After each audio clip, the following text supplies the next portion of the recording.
Hello and welcome back to Historian at Midnight.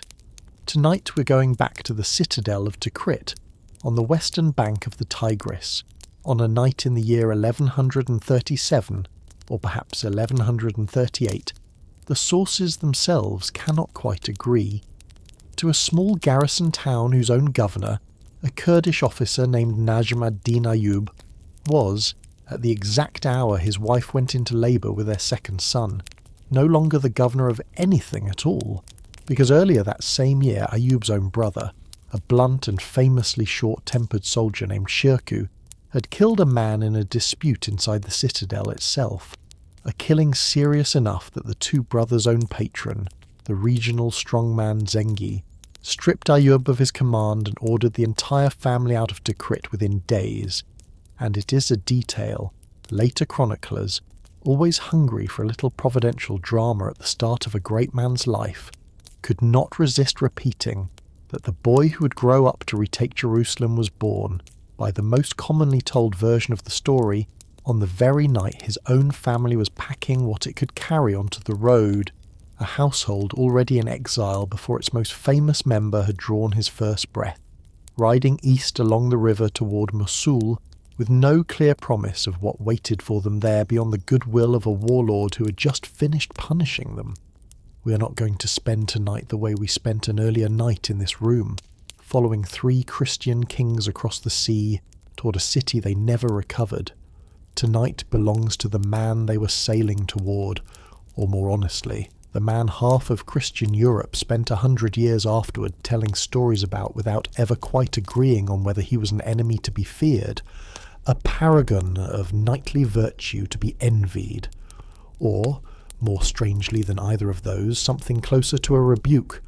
a Muslim sultan whose own conduct at the walls of a conquered city put to shame the conduct Christian knights had shown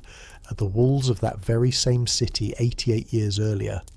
Let us say the thesis plainly, the way we like to on this channel, so you know the shape of the long night ahead of you. This is not, at bottom, a story about a man born great, or a man chosen by destiny, or a man whose rise was in any way inevitable. It is a story about a second son of a minor, disgraced garrison commander, a boy who by his own later admission preferred books and theology to horses and drilling, who spent the first 30 years of his life almost entirely in the shadow of louder, more violent, more famous men, an uncle who despised diplomacy, a patron who never fully trusted him, and who became, by the sheer accumulated weight of decades of patient service, calculated marriages of convenience, ruthless political manoeuvring against his own coreligionists, and a genuinely unusual personal capacity for mercy deployed at exactly the moments when mercy would do the most political work, the single most unifying figure the Muslim Near East had produced in over a century, a man capable of destroying an army of 20,000 Christian knights in a single afternoon, and then, 3 years later, personally sending his own royal physician across enemy lines to treat the English king who had come to destroy him. Before we drift into the rest of this story, take a quiet moment to like this video and subscribe, but only if you genuinely enjoy what I do here. And if you have a moment, please subscribe and help this small channel on its way toward 1,000 subscribers, a number that still feels a long way off some nights, and closer on others. And every one of you who joins us actually does help. And if you feel like it, leave your location and your local time down in the comments. It helps other restless, sleepless people find their way to this little corner of the night, and there is something pleasant about knowing that somewhere far away a stranger is settling under the same dark sky, listening to the same slow story. So get comfortable. Let your shoulders sink into the bed, settle in for a long and unhurried night, and let yourself ease into the complete story of Salah ad-Din Yusuf ibn Ayyub, the Kurdish boy from a disgraced household who became, to one civilization, the sword that returned Jerusalem to Islam, and to another, almost against that other civilization's own will, the single most admired enemy it had ever fought. a boy raised on the wrong side of every wall he would later have to cross. It is worth naming before we go any further that the name this whole story has been calling him by all night was never actually the name his own mother gave him. He was born Yusuf, the Arabic form of Joseph, and it was only later in the customary practice of the age that he acquired the honorific title history would remember him by, Salah ad-Din, meaning, roughly, the righteousness of the faith, a title of praise rather than a birth name, granted to him as a young man in recognition of his own growing reputation for piety and capability. And it is worth naming, too, that the Western world's own familiar rendering Saladin is simply a European mishearing and simplification of that same Arabic honorific, filtered through generations of Latin and French chroniclers who had no particular interest in reproducing its exact original pronunciation, so that the name by which the whole of Western Christendom would come to know its most respected Muslim adversary was never, technically speaking, his name at all, but a European approximation of a title, itself already once removed from the ordinary Arabic name, Yusuf ibn Ayyub, Joseph, son of Job, that his own family and his own closest companions actually called him throughout his life.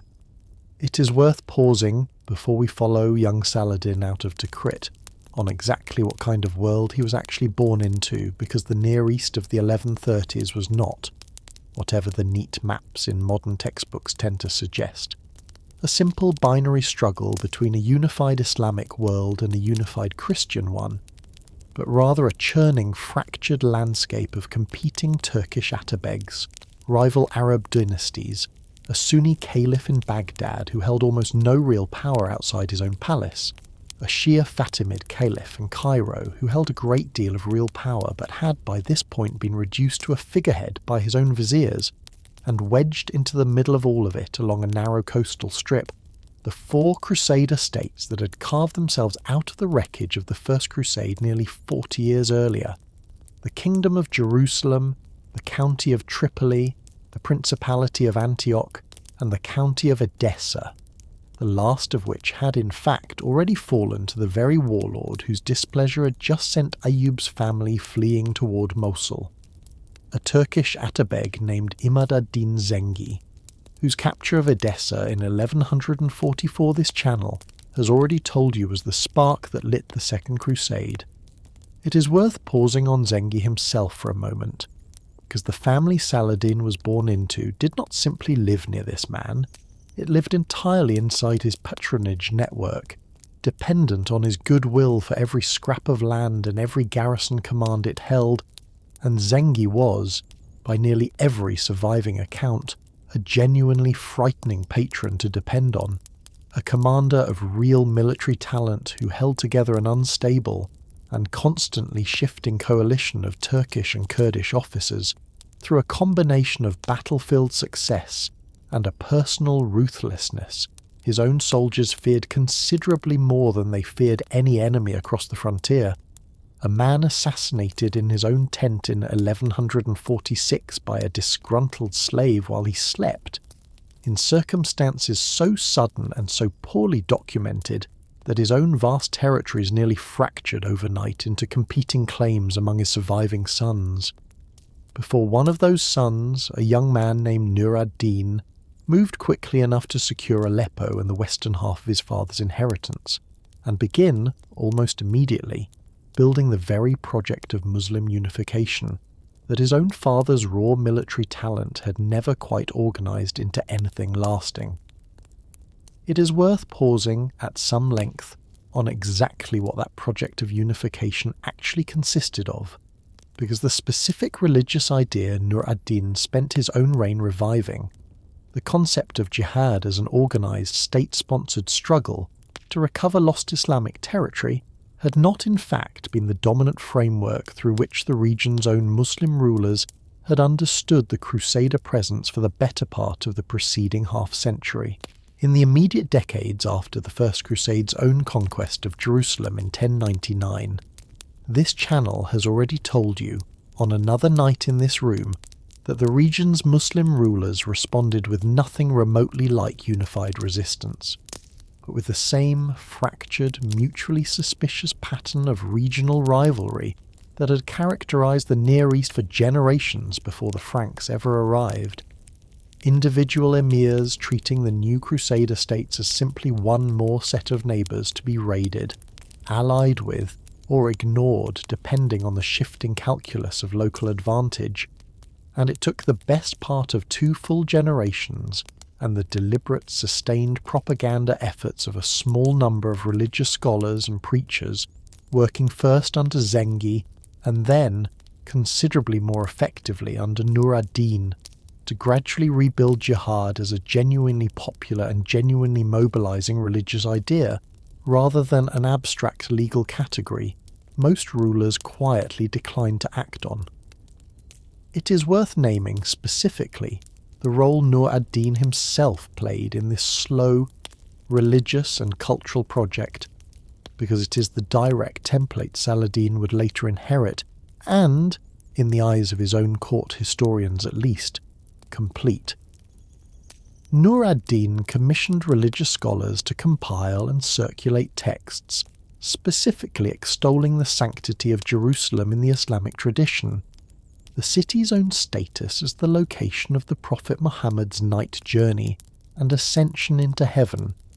a status that had, in the busy centuries of Islamic history preceding the Crusader conquest, never entirely faded but had also never been mobilized with quite this same deliberate political urgency,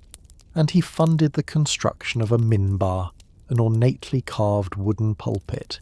intended from the moment of its commissioning to be installed inside the Al-Aqsa Mosque itself the day Jerusalem was finally recovered, a pulpit Nur ad-Din did not live to see installed, dying in 1174, more than a decade before Hattin, but that Saladin, understanding exactly what political and religious weight the gesture carried, had transported from Aleppo and formally installed in the mosque within weeks of the city's own recovery in 1187, a physical object whose own decades-long journey from a workshop under one ruler to a mosque under his eventual successor stands as a genuinely vivid symbol of just how patient, how deliberately generational this entire project of religious revival actually was. Saladin did not invent the ideological framework that made his own eventual conquest of Jerusalem legible, to his own soldiers and to the wider Muslim world, as a sacred religious triumph rather than an ordinary act of territorial conquest. He inherited that framework from a patron who had spent 2 decades building it, and who died, as Baldwin IV would also die a decade later on the opposite side of this same war, without ever living to see the specific victory his own life's work had been quietly preparing the ground for. It is worth pausing too on the specific position Ayyub's family occupied inside this new arrangement, because it explains a great deal about the particular kind of political education young Saladin actually received. Shirkuh, Saladin's uncle, attached himself directly to Nur ad-Din's own service, and rose, over the following years, into one of the new ruler's single most trusted and most capable generals, a blunt, physically imposing, famously food-loving soldier who, by several contemporary accounts, ate and drank with an appetite his own doctors openly worried about, and who nonetheless proved himself, campaign after campaign, one of the sharpest tactical minds in Nur ad-Din's entire service, while Ayyub, the quieter and by most accounts the more diplomatically minded of the 2 brothers, was granted the governorship of Baalbek and later moved into Damascus itself, where he became one of the city's most senior administrators under the local ruling family, before that family's own territory was eventually absorbed into Nur ad-Din's growing domain as well. Saladin himself, then, grew up not on any battlefield at all, but inside the households and courts of 2 of the Eastern Islamic world's most capable political operators, a household where theology, law, poetry, and the intricate etiquette of court patronage were, by his own later reputation among contemporaries, considerably more familiar subjects to him as a young man than the sword drill his own biographers, writing after the fact and eager to explain his eventual military greatness, sometimes struggled to convincingly retrofit into his early years. It is worth naming here the specific and genuinely striking detail several of Saladin's own closest companions later recorded about his youth, because it complicates the image, so easy to reach for in hindsight, of a boy destined from birth for military greatness. Baha ad-Din ibn Shaddad, a scholar who joined Saladin's own service later in life and became one of his two principal biographers, recorded that Saladin himself, in later conversations, professed almost no interest in warfare as a young man, and that his own early ambitions ran instead toward religious scholarship and the study of law, a preference several modern historians take seriously rather than dismissing as false modesty,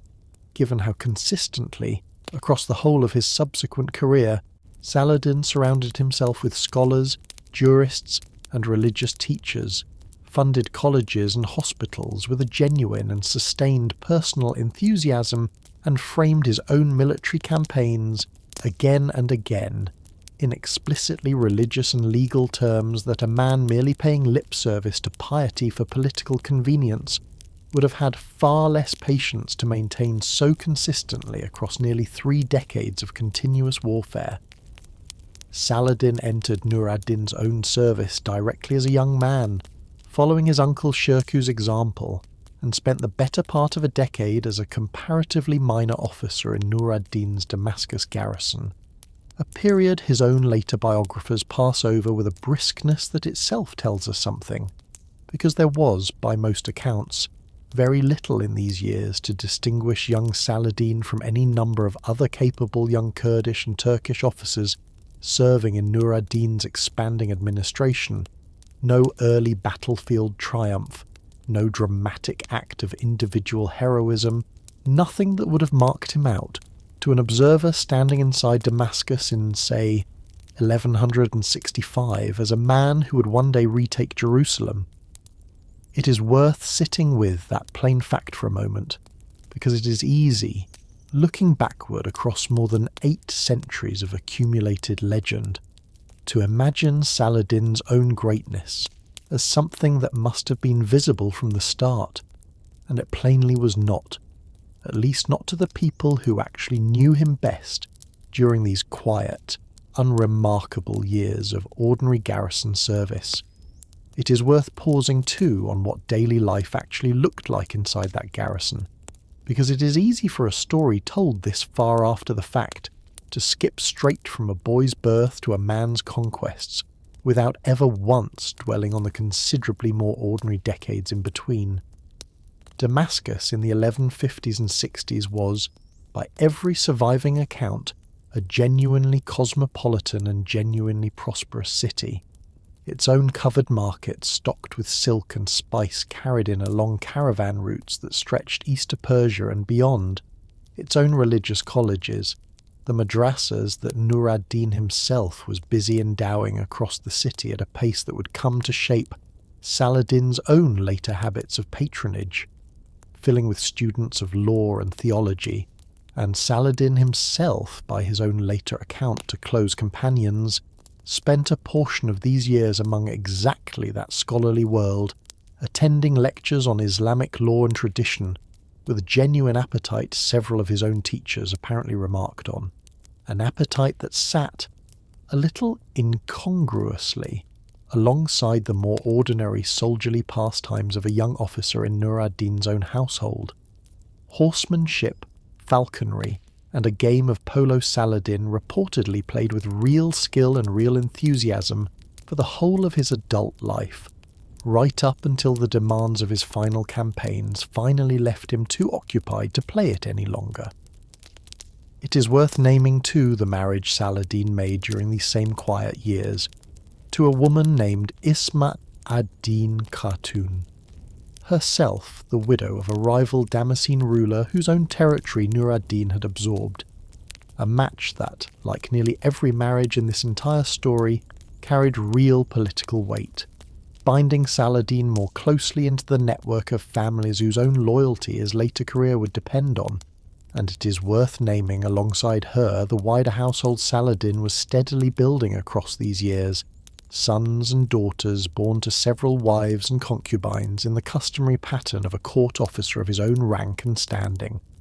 A household that would, within 2 decades, provide him with the very sons whose own rivalries and whose own competing claims would begin pulling his hard-won empire apart again almost before his own body was cold in its grave. None of this, the polo, the law lectures, the marriage, the growing household reads on its own, like the early chapters of a conqueror's biography, and that is very much the point of pausing on it here, because it would take a death many hundreds of miles to the south, in a country Saladin had, as far as any surviving record shows, no particular ambition of ever setting foot in, to actually set the rest of this story in motion. The uncle who dragged him into Egypt. It is worth pausing on the specific chain of events that finally pulled Saladin out of this quiet obscurity, because it began not with any ambition of his own at all, but with his uncle's, and with a genuinely tangled diplomatic crisis unfolding far to the south, in Fatimid Egypt, a crisis that would consume the better part of 5 years and 3 separate military expeditions before it produced, almost as an afterthought, the platform from which Saladin would eventually launch the whole of his subsequent career. Fatimid Egypt in the 1160s was, by any honest assessment, a state in serious and visible decline, a once formidable Shia caliphate whose own caliphs had, over the preceding half-century, been reduced to largely ceremonial figures by a succession of powerful and often violently competing viziers,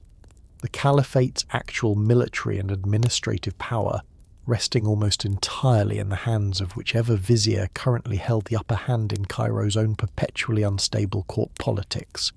a fragility that both the Kingdom of Jerusalem and Nur ad-Din's own Damascus, watching from opposite directions, recognised as a genuine strategic opportunity, since whichever power managed to gain effective control over Egypt's enormous agricultural wealth and its own long Mediterranean coastline would tip the entire balance of the wider war decisively in its own favour. It is worth pausing on the specific vizier whose own political troubles first drew Nur ad-Din's forces southward, a man named Shawar, who had himself been driven out of Cairo by a rival vizier in 1163 and who, in a decision he would spend the rest of his short life regretting, appealed to Nur ad-Din for military assistance in retaking his own position, an appeal Nur ad-Din answered by dispatching Shirkuh at the head of an expeditionary force, with young Saladin, by this point in his mid-20s, riding along as one of his uncle's subordinate officers in what appears, from every surviving account, to have been a fairly ordinary assignment rather than any deliberate grooming for future greatness. Shirkuh's first expedition succeeded in restoring Shawar to his vizierate, but Shawar, immediately suspicious of exactly how much Syrian military power now sat inside Egypt's own borders and with real justification, turned against his own rescuers almost as soon as they had rescued him, allying instead with the kingdom of Jerusalem's own King Amalric, whose forces the Franks had already used, on more than one earlier occasion, to extract tribute from a weakened Fatimid state, and it is worth pausing on the genuinely dizzying diplomatic complexity of what followed,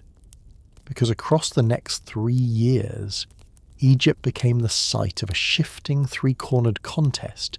in which Shirkuh's Syrian forces, King Amalric's Frankish forces, and Shawar's own Fatimid Egyptian forces allied and fought against one another in almost every possible combination. Shawar at various points fighting alongside the Franks against Shirkuh, and at other points, when the political winds shifted again, tolerating or even quietly assisting Shirkuh against the Franks,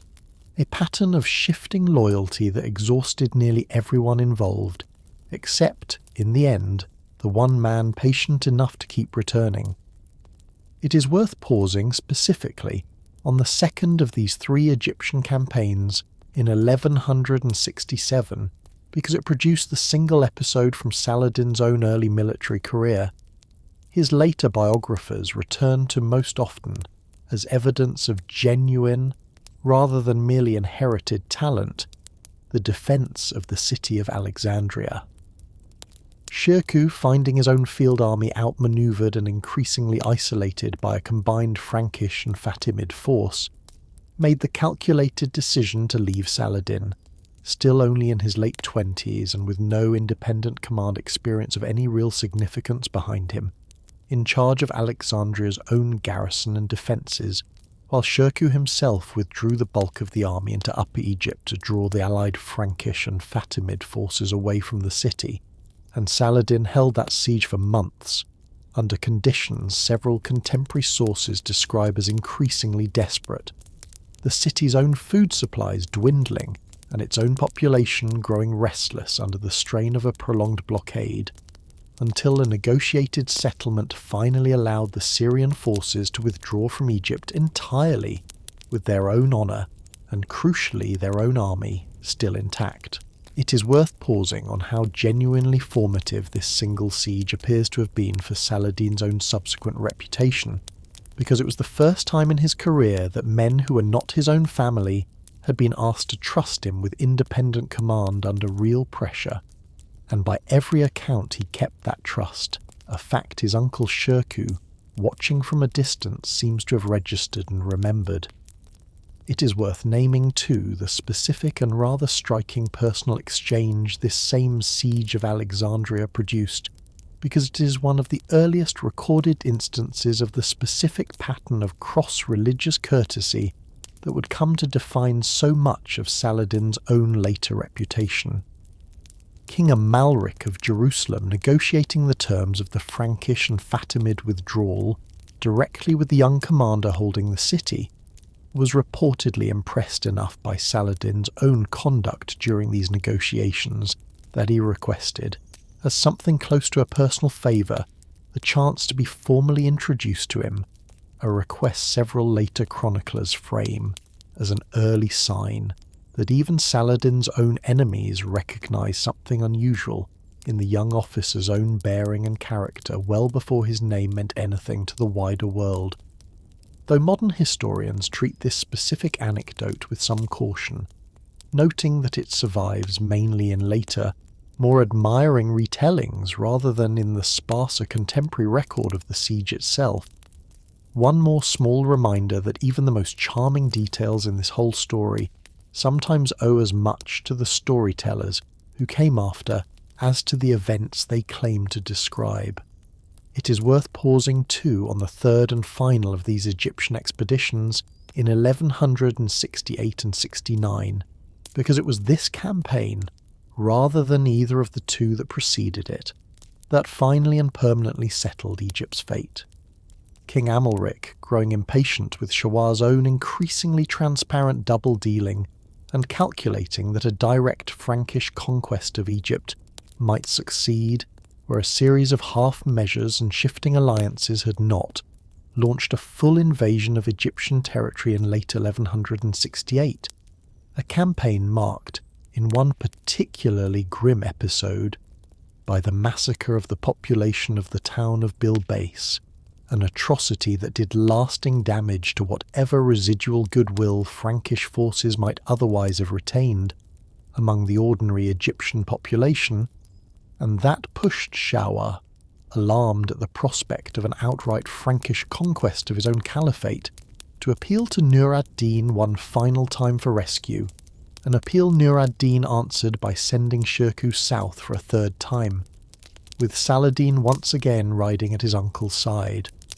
It is worth naming too the genuinely desperate measure the Fatimid Caliphate's own administration took in the face of Amalric's advance, even before Shirkuh's relief force arrived, deliberately setting fire to Cairo's own sister city of Fustat, the older commercial capital immediately to its south, to deny its wealth and its strategic position to the advancing Franks, a fire several contemporary accounts describe burning for weeks and destroying a city whose own history stretched back centuries before either the Fatimid or the Frankish presence in Egypt had ever begun. A self-inflicted wound inflicted by a government so uncertain of its own ability to defend what it ruled that its final answer, before rescue actually arrived, was simply to destroy a portion of its own capital rather than let an enemy have it intact. It is worth pausing too on the specific and considerably less dramatic battle that actually decided this final campaign, fought at a place called Al-Babain in March of 1169, in which Shirkuh's Syrian force, considerably outnumbered by the combined Frankish and Fatimid army opposing it, won through clever positioning rather than raw strength, drawing the Frankish cavalry into a pursuit across difficult desert terrain that scattered their own formation before Shirkuh's own reserves turned and cut the pursuing knights to pieces. A tactical pattern of feigned retreat and calculated counterattack that Saladin himself, present at the battle as one of his uncle's subordinate commanders, would go on to use again and again across the whole of his own subsequent career, most devastatingly of all, against the very army that would one day meet him at Hattin. This final campaign succeeded where the previous two had only partially succeeded. Amalric's own Frankish forces, facing a resupplied and reinforced Syrian army, and increasingly worried about the security of their own kingdom back in Palestine, withdrew from Egypt entirely by early 1169, and Shirkuh, now the single most powerful military figure in Cairo, and with an army large enough to make his own preferences considerably more difficult to ignore than they had been on his two previous visits, had Shawa arrested and executed within weeks, a killing several sources suggest Saladin himself had at least some direct hand in ordering or carrying out, and Shirkuh was installed by the powerless Fatimid Caliph al-Adid as the Caliphate's new vizier, the most powerful office in Egypt, in March of 1169. It is worth pausing on the sheer swiftness of what happened next, because it is one of the more genuinely startling reversals of fortune in this entire story, and it is the moment young Saladin's career actually begins in earnest. Shirkuh, only weeks into his own vizierate and by multiple contemporary accounts, still eating with the same enormous appetite that had worried his own doctors for years, died suddenly in May of that same year, of course his contemporary sources describe only vaguely as a sudden illness, possibly related to overeating at a celebratory banquet, leaving the single most powerful office in the wealthiest state in the Eastern Islamic world abruptly and entirely vacant. Vizier of a caliphate he did not believe in. It is worth pausing, for just a moment, on what the Cairo Saladin now found himself governing actually looked like, because it was, by the standards of the 12th century world, one of the single wealthiest and most cosmopolitan cities anywhere on earth. Its own markets filled with goods carried up the Nile from as far south as Nubia, and by ship across the Red Sea from India and the Spice Islands beyond it. A city whose own annual Nile flood, the source of the agricultural wealth this story has already described funding decades of subsequent warfare, was greeted each year with citywide festival rather than simple relief, and whose own Fatimid caliphs, whatever the fading political power of the office by the 1160s, had spent 2 centuries filling the city with libraries, observatories, and palaces whose sheer accumulated splendour considerably outstripped anything the comparatively poorer, more military-minded court in Damascus had ever built. It is worth pausing on exactly how Saladin came to inherit his uncle's position governing all of it, because the process reveals a great deal about both his own early political instincts and the genuinely precarious nature of the authority he was about to assume. The Fatimid Caliph al-Adid, along with the competing factions of Shirkuh's own Syrian officer corps, left suddenly leaderless by his death, needed to select a new vizier quickly, and several contemporary and later sources suggest that Saladin himself was, at this exact moment, considered by many of the more senior and more experienced officers present to be a comparatively unthreatening and easily managed compromise candidate, a still fairly junior officer in his early 30s without an independent power base of his own, someone the caliph's own court could install as a figurehead while the real decisions continued to be made by others, a reading of the young man that would prove, within an astonishingly short span of time, to be one of the single most consequential misjudgments in the entire history of the crusading period. It is worth pausing too on the specific and genuinely awkward religious position this appointment placed Saladin in, because it explains a great deal about the particular blend of pragmatism and calculated piety that would come to define his entire subsequent career. Saladin was, by upbringing, conviction, and every prior year of service under Nur ad-Din, a committed Sunni Muslim, while the caliphate he now served as vizier was Shia, adhering to the rival branch of Islam that had stood in open doctrinal and political opposition to the Sunni Abbasid Caliphate in Baghdad for over 2 centuries, an arrangement that left Saladin, for the first 2 years of his own vizierate, in the genuinely uncomfortable position of governing Egypt in the name of a religious authority his own deeper loyalties actually opposed, answerable simultaneously to a Fatimid caliph whose court he now effectively controlled, and to a Sunni patron, Nur ad-Din, who had sent him to Egypt in the first place, and who expected, not unreasonably, that Egypt's resources would now be placed fully at the service of his own broader Sunni unification project. It is worth pausing on how Saladin actually managed this contradiction, because his handling of it across these first 2 years reveals a political patience that would remain characteristic of him for the rest of his life. Rather than move immediately and dramatically against the Fatimid establishment, an action that risked provoking a genuinely dangerous internal revolt in a city where Shia loyalties, however weakened, still ran deep after 2 centuries of Fatimid rule, Saladin worked slowly and methodically, over roughly 2 years, to replace the caliphate's own senior administrative and military officials, many of them holdovers loyal to the old Fatimid order, with men of his own choosing, largely drawn from his own extended family and from the ranks of Sunni officers who had served under Shirkuh. A quiet and largely bloodless consolidation of actual power that left the Fatimid caliph himself, al-Adid, increasingly isolated inside his own palace, still nominally sovereign, but, in every practical sense, a figurehead surrounded almost entirely by men who now answered to Saladin rather than to him. It is worth pausing, before we follow that slow consolidation any further, on the very first real test Saladin's own brand new vizierate actually faced, because it arrived within months of his own appointment and very nearly ended his career before it had properly begun.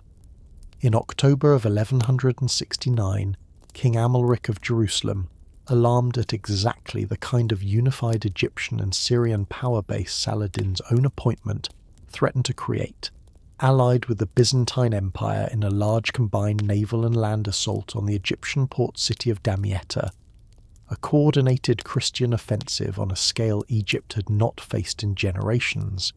and Saladin, only months into an office he had inherited more by accident than by design, found himself responsible for organising the defence of one of his own new realm's single most strategically important cities against a siege that, had it succeeded, would very likely have ended his own vizierate, and quite possibly his own life, before Nur ad-Din's own broader unification project had gained anything like the momentum it would eventually acquire. Saladin, working in close coordination with his own uncle Shirkuh's former officers, and drawing on reinforcements Nur ad-Din dispatched south specifically to help defend the city, organised a defence stubborn enough that the combined Frankish and Byzantine force, its own supplies dwindling and its own coordination between 2 entirely different command structures never especially smooth to begin with, abandoned the siege after roughly 7 weeks and withdrew, a victory considerably less celebrated in later legend than Hattin, or the fall of Jerusalem, but one modern historians regard as genuinely formative, because it was the first time Saladin had been forced to hold an entire city against a serious, sustained Frankish and allied assault, acting as its senior responsible commander rather than as a subordinate officer following someone else's plan. And it gave him, at the very outset of his own independent career, the confidence and the practical experience that his own subsequent decade of sieges and consolidation would draw on again and again. It is worth pausing too on the specific crisis this slow consolidation nearly provoked, because it demonstrates just how genuinely fragile Saladin's own early position in Egypt actually was. In 1171, sensing correctly that Saladin intended eventually to abolish the Fatimid Caliphate altogether and restore Sunni religious authority to Egypt, a faction of the Fatimid court's own black African regiments, whose own loyalty to the old order ran considerably deeper than that of the Turkish and Kurdish troops Saladin had spent 2 years cultivating, rose in open revolt, a rebellion Saladin's own forces suppressed only after several days of genuinely serious street fighting inside Cairo itself, an episode several modern historians point to as clear evidence that Saladin's control over Egypt in these early years was never quite as effortless or as inevitable as his own later, carefully managed reputation for smooth and confident authority would eventually suggest. Saladin resolved the underlying contradiction of his own position with real decisiveness later that same year, in September of 1171, when the ailing Caliph Al-Adid, already gravely ill and in his own final days, was, on Saladin's own instructions, simply no longer prayed for by name in Cairo's own Friday sermons, replaced instead by the name of the Sunni Abbasid Caliph in Baghdad, a substitution so quiet and so carefully timed that Al-Adid himself, by several contemporary accounts, died only days later without ever learning that the 2-century-old caliphate his own family had ruled had in effect already ceased to exist before he did,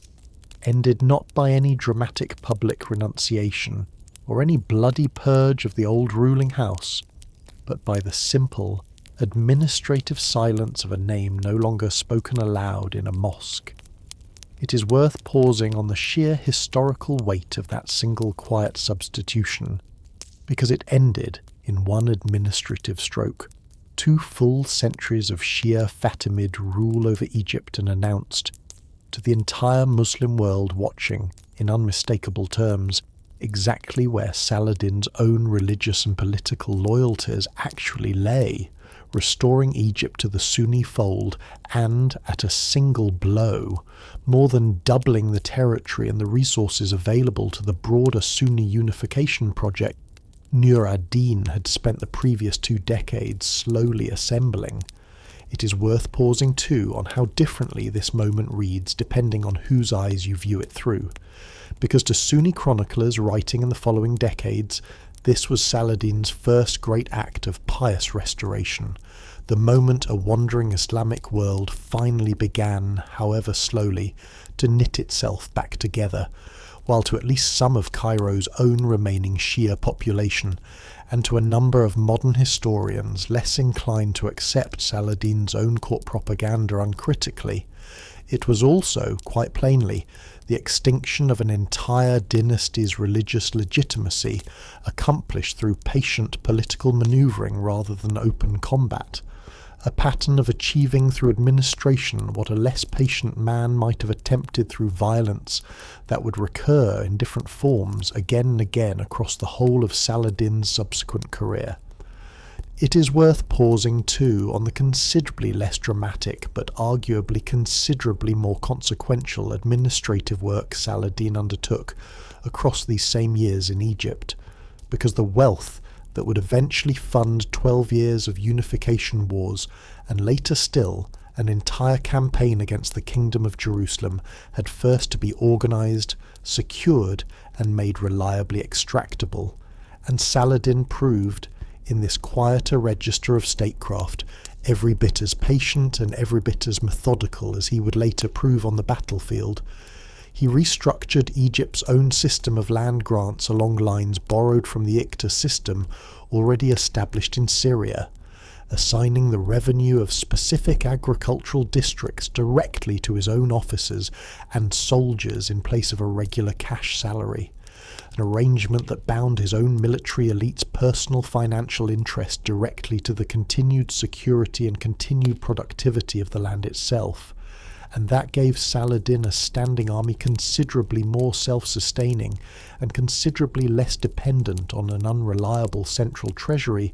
than the arrangements either of his two great rivals, the Crusader kingdom to the north or the Zengid princes he would spend the next decade fighting, ever managed to build for themselves. It is worth naming, too, the physical monument Saladin left behind in Cairo itself from these same years, the great citadel begun on his own orders in 1176, a fortified hilltop complex intended to house Egypt's own garrison and its own ruling administration in a single defensible position overlooking the city, built according to several contemporary accounts, using stone quarried in part from the small pyramids near Giza, a detail later writers have always found irresistible, a conqueror dismantling one of the ancient world's own most enduring monuments to build a fortress for an empire that would itself last barely a few generations beyond his own death. And it is worth naming, alongside the citadel, the steady, unglamorous work of religious reconstruction Saladin pursued across these same years, founding Sunni madrasas throughout Cairo specifically to replace the Shia religious institutions the Fatimid Caliphate had spent 2 centuries endowing, staffing them with scholars drawn from Damascus and Baghdad, and funding alongside them hospitals and Sufi lodges whose own charitable work would continue, in several cases, for centuries after his death. An investment in institutions rather than armies that tells us something genuinely important about how Saladin himself seems to have understood the actual durable work of unification, not merely as a matter of whose banner flew over a given city, but of whose scholars taught in its colleges and whose charity fed its poor. It is worth naming, too, one of the single most unexpected figures to pass through this same Cairo court during these same years, because it complicates, in a genuinely useful way, any picture of Saladin's own Egypt as a narrowly sectarian project of Sunni restoration alone. Moses ben Maimon, a Jewish philosopher and physician known to the wider world as Maimonides, had arrived in Egypt some years earlier as a refugee from religious persecution in his own native Spain, and settled in Cairo under the Ayyubid administration Saladin had built, eventually rising to serve as personal physician to Saladin's own son, and, by several accounts, at various points to members of Saladin's own inner court circle as well,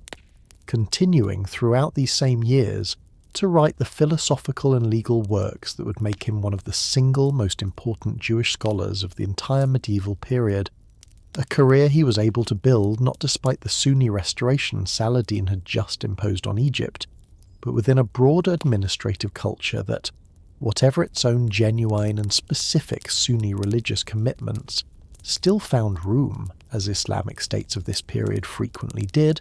for Jewish and Christian subjects to hold real positions of trust and influence, a detail worth holding alongside the rest of tonight's story as a reminder that the sharp, two-sided religious framing this whole war has so often been told through, Christian Europe against the Islamic world, obscures a considerably more layered reality on the ground, in which Jewish communities, Eastern Christian communities whose own theology diverged sharply from that of the Frankish Crusaders, and a wide range of local converts and mixed households all lived, in varying and often quite precarious degrees of tolerance, inside the same cities this war was being fought over.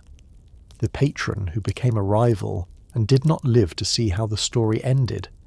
It is worth pausing before we follow Saladin any further on the relationship that had made his entire career possible up to this point, because the years immediately following the fall of the Fatimid Caliphate saw that relationship deteriorate, slowly and then with genuine speed, into something approaching open confrontation, and understanding exactly why tells us a great deal about the political instinct Saladin would rely on for the rest of his life. Nur ad-Din, watching from Damascus as his own former subordinate consolidated an increasingly independent and increasingly wealthy power base in Egypt, had every reason for growing suspicion, because Saladin, once he had actually secured control of Egypt's own considerable resources, proved noticeably reluctant to fully subordinate those resources to Nur ad-Din's own strategic priorities, delaying or only partially complying with several direct requests from Damascus for military cooperation against the Kingdom of Jerusalem, most notably during a planned joint offensive in 1170, in which Saladin's own Egyptian forces arrived late and withdrew early from a siege of the Frankish fortress at Kerak, a hesitation Nur ad-Din interpreted, with real and not entirely unjustified suspicion, as evidence that his own former subordinate was now more interested in preserving and consolidating his personal power base in Egypt than in genuinely serving the larger cause both men claimed to share. It is worth pausing on the specific and genuinely tense diplomatic exchanges that followed, because several contemporary letters and chronicle accounts preserve a real sense of the mounting frustration on both sides. Nur ad-Din, by several accounts, began actively planning a personal expedition to Egypt to bring his own increasingly independent vizier back under direct control, a prospect that alarmed Saladin's own advisors enough that they reportedly urged him to prepare Egypt's defences against the possibility of an actual military confrontation with his own former patron, a scenario that would have pitted the two most powerful Sunni Muslim rulers of the age directly against one another at the exact moment a unified front against the Crusader states was, in theory, the entire stated purpose of both men's careers. It is worth pausing on how close this confrontation actually came to happening, because it is a useful reminder that the neat unifying narrative later chroniclers constructed around Saladin's rise obscures just how genuinely contingent, and how genuinely close to outright civil war among fellow Sunni Muslims this whole period of consolidation actually was. The confrontation never came, not through any reconciliation between the two men, but through Nur ad-Din's own sudden death in Damascus in May of 1174, at only 59 years old, from causes contemporary sources describe as a sudden and severe illness, leaving as his own nominal heir an 11-year-old son, al-Salih Ismail, a child manifestly incapable of holding together the sprawling and only partially unified territories his father had spent 2 decades assembling. And it is worth pausing on the specific and genuinely difficult question this death posed for Saladin personally, because he now faced a choice between 2 entirely different paths forward: remaining a loyal subordinate to his former patron's dynasty by supporting the child heir's own claim to Damascus, or moving to seize the opportunity this succession crisis represented for himself directly. And Saladin, whatever his own private feelings about the matter, chose the second path within months, a decision his own court historians would spend the rest of his career carefully framing as a reluctant and necessary act undertaken for the greater good of Muslim unity against the Franks, and a decision at least some of his contemporaries, watching from cities Saladin would spend the next decade besieging, regarded rather more plainly as the opportunistic seizure of a dead man's inheritance, Damascus, and the decade of quiet wars against his own coreligionists. Saladin moved into Syria within months of Nur ad-Din's death, entering Damascus itself in November of 1174, welcomed by several contemporary accounts, with real and apparently genuine popular enthusiasm by a city whose own governing elite had grown anxious about its ability to hold together under a child ruler in the face of both external Frankish pressure and internal factional rivalry among Nur ad-Din's own surviving officers, and it is worth pausing on how carefully Saladin managed the specific political framing of this seizure,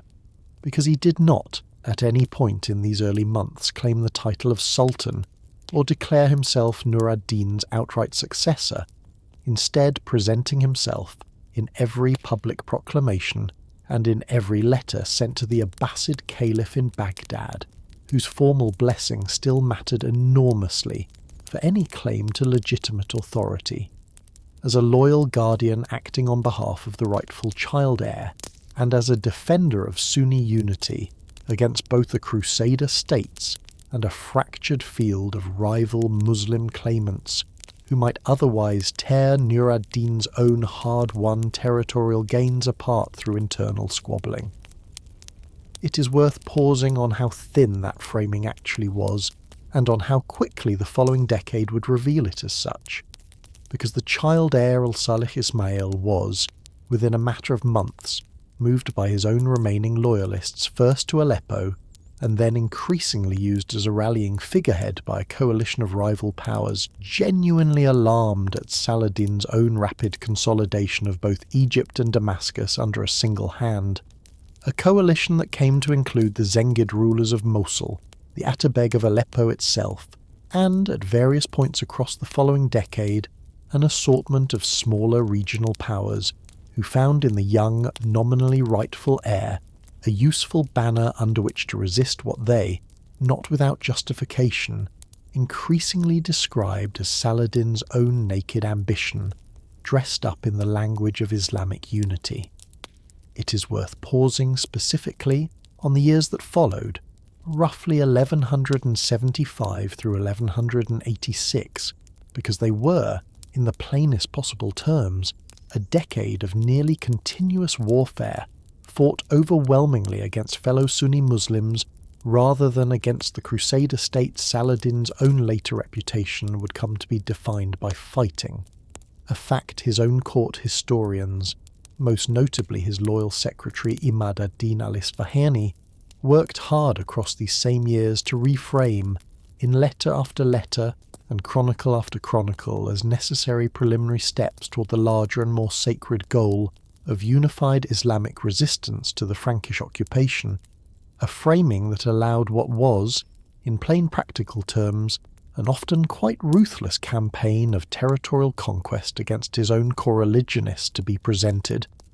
both to contemporaries and to the many centuries of history that followed, as an act of religious devotion rather than ordinary political ambition. It is worth naming some of the specific campaigns this decade actually involved,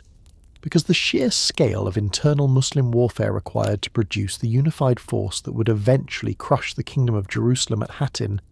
tends to be considerably underemphasized in the popular romanticized version of Saladin's story. In 1176, Saladin besieged and eventually took the city of Aleppo's own surrounding territory,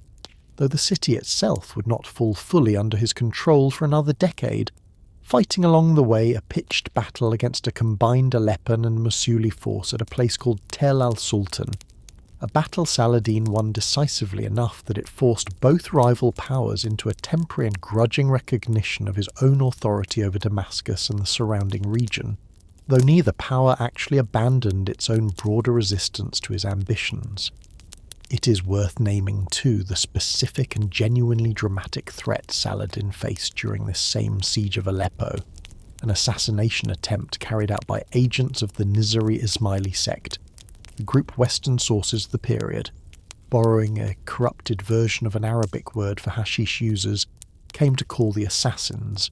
a radical Shia sect based in a network of mountain fortresses in Syria and Persia,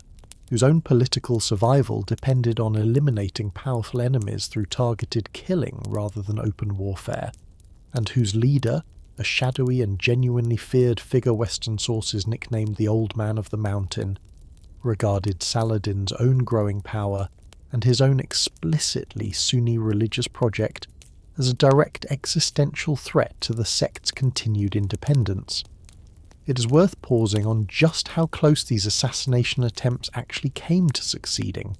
because they represent one of the more genuinely underappreciated dangers Saladin survived across his entire career. In 1175, agents of the assassins infiltrated Saladin's own camp during an earlier siege, and came close enough to killing him that he was afterwards said to have taken to sleeping only inside a specially constructed wooden tower, guarded continuously by men he trusted absolutely, and to have grown permanently and visibly wary of strangers approaching him at close range for the remainder of his life, a wariness several later observers noted persisted even decades afterward, long after any specific threat from the sect had faded. A second attempt, in 1176 during the siege of Aleppo itself, came closer still, an assassin actually reaching Saladin's own tent and wounding him before being killed by his own bodyguard, an attack that left Saladin, by several accounts, shaken enough that he eventually chose to negotiate a formal, if uneasy, truce with the assassin leadership, rather than continue provoking a sect whose own reach had just demonstrated itself capable of striking at him directly inside his own heavily guarded camp, a truce that would, notably, hold for the remainder of his life, sparing him a third attempt he might not have survived. It is worth naming too the specific battle that had actually cleared Saladin's path toward Aleppo in the first place, fought in April of 1175 near the town of Hama against a combined Aleppan and Mosuli coalition army considerably larger than his own force, a battle later chroniclers came to call the Battle of the Horns of Hama,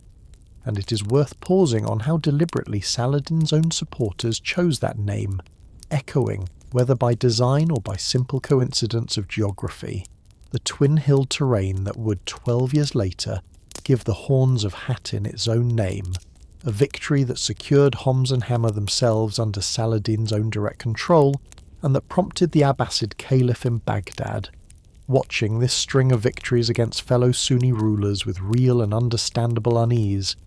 to grant Saladin formal investiture over Egypt and the portions of Syria he had already conquered, a diplomatic recognition that did not settle the actual fighting on the ground, but that gave Saladin's own continued campaigns a considerably stronger claim to legal legitimacy than raw conquest alone could have provided. It is worth pausing too on the two separate sieges of Mosul itself, the last and most stubborn holdout of the old Zengid family's own power, because neither one actually succeeded in taking the city outright, a fact the tidier, more triumphant version of Saladin's story sometimes glosses over. Saladin besieged Mosul first in 1182 and again in 1185, and on both occasions the city's own formidable fortifications and its own ruler's willingness to appeal for help to still more distant Muslim powers further east forced Saladin to settle for a negotiated recognition of his own overlordship rather than an outright conquest, agreements under which Mosul's own ruling family retained considerable local autonomy in exchange for acknowledging Saladin as their formal superior, a pattern of negotiated submission rather than outright annexation that recurs across nearly the whole of Saladin's unification campaign, and that complicates, in a useful way, the image of a single all-conquering sword sweeping the board clean, because the actual empire Saladin assembled was, in truth, a considerably more patched together and considerably more negotiated structure than that image suggests, held together as much by personal loyalty and marriage alliance as by outright military subjugation. It is worth naming finally the specific and rather sharp criticism a later Mosuli chronicler named Ibn al-Athir, writing within living memory of these events,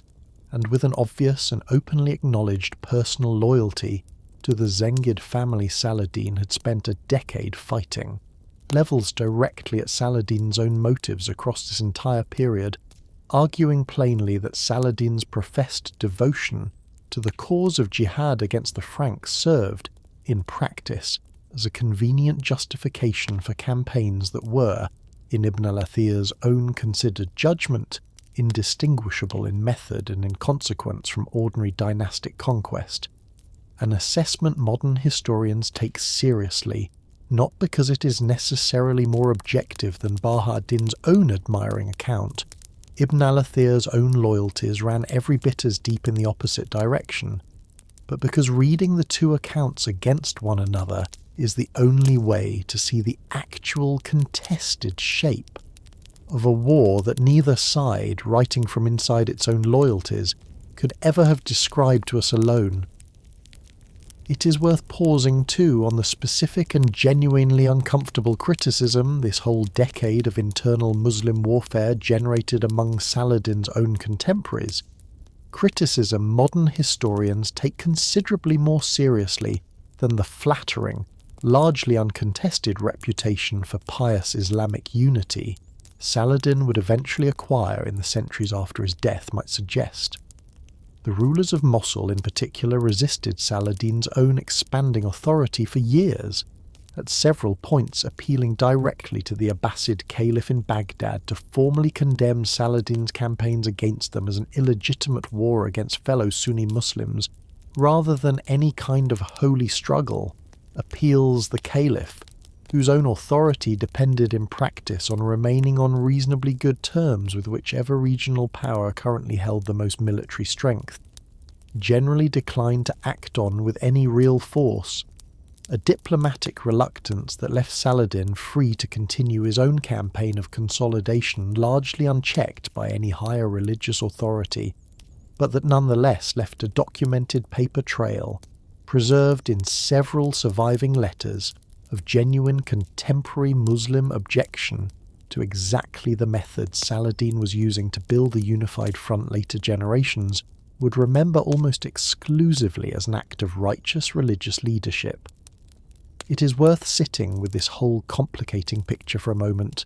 because it would be a genuine disservice to the actual complexity of this history to let Saladin's own later, largely uncontested reputation obscure how much contemporary resistance his rise actually provoked among fellow Muslims who did not, in the moment, experience his campaigns as any kind of sacred unification at all, and more than one contemporary source, writing from within cities Saladin besieged and eventually absorbed rather than from within his own court,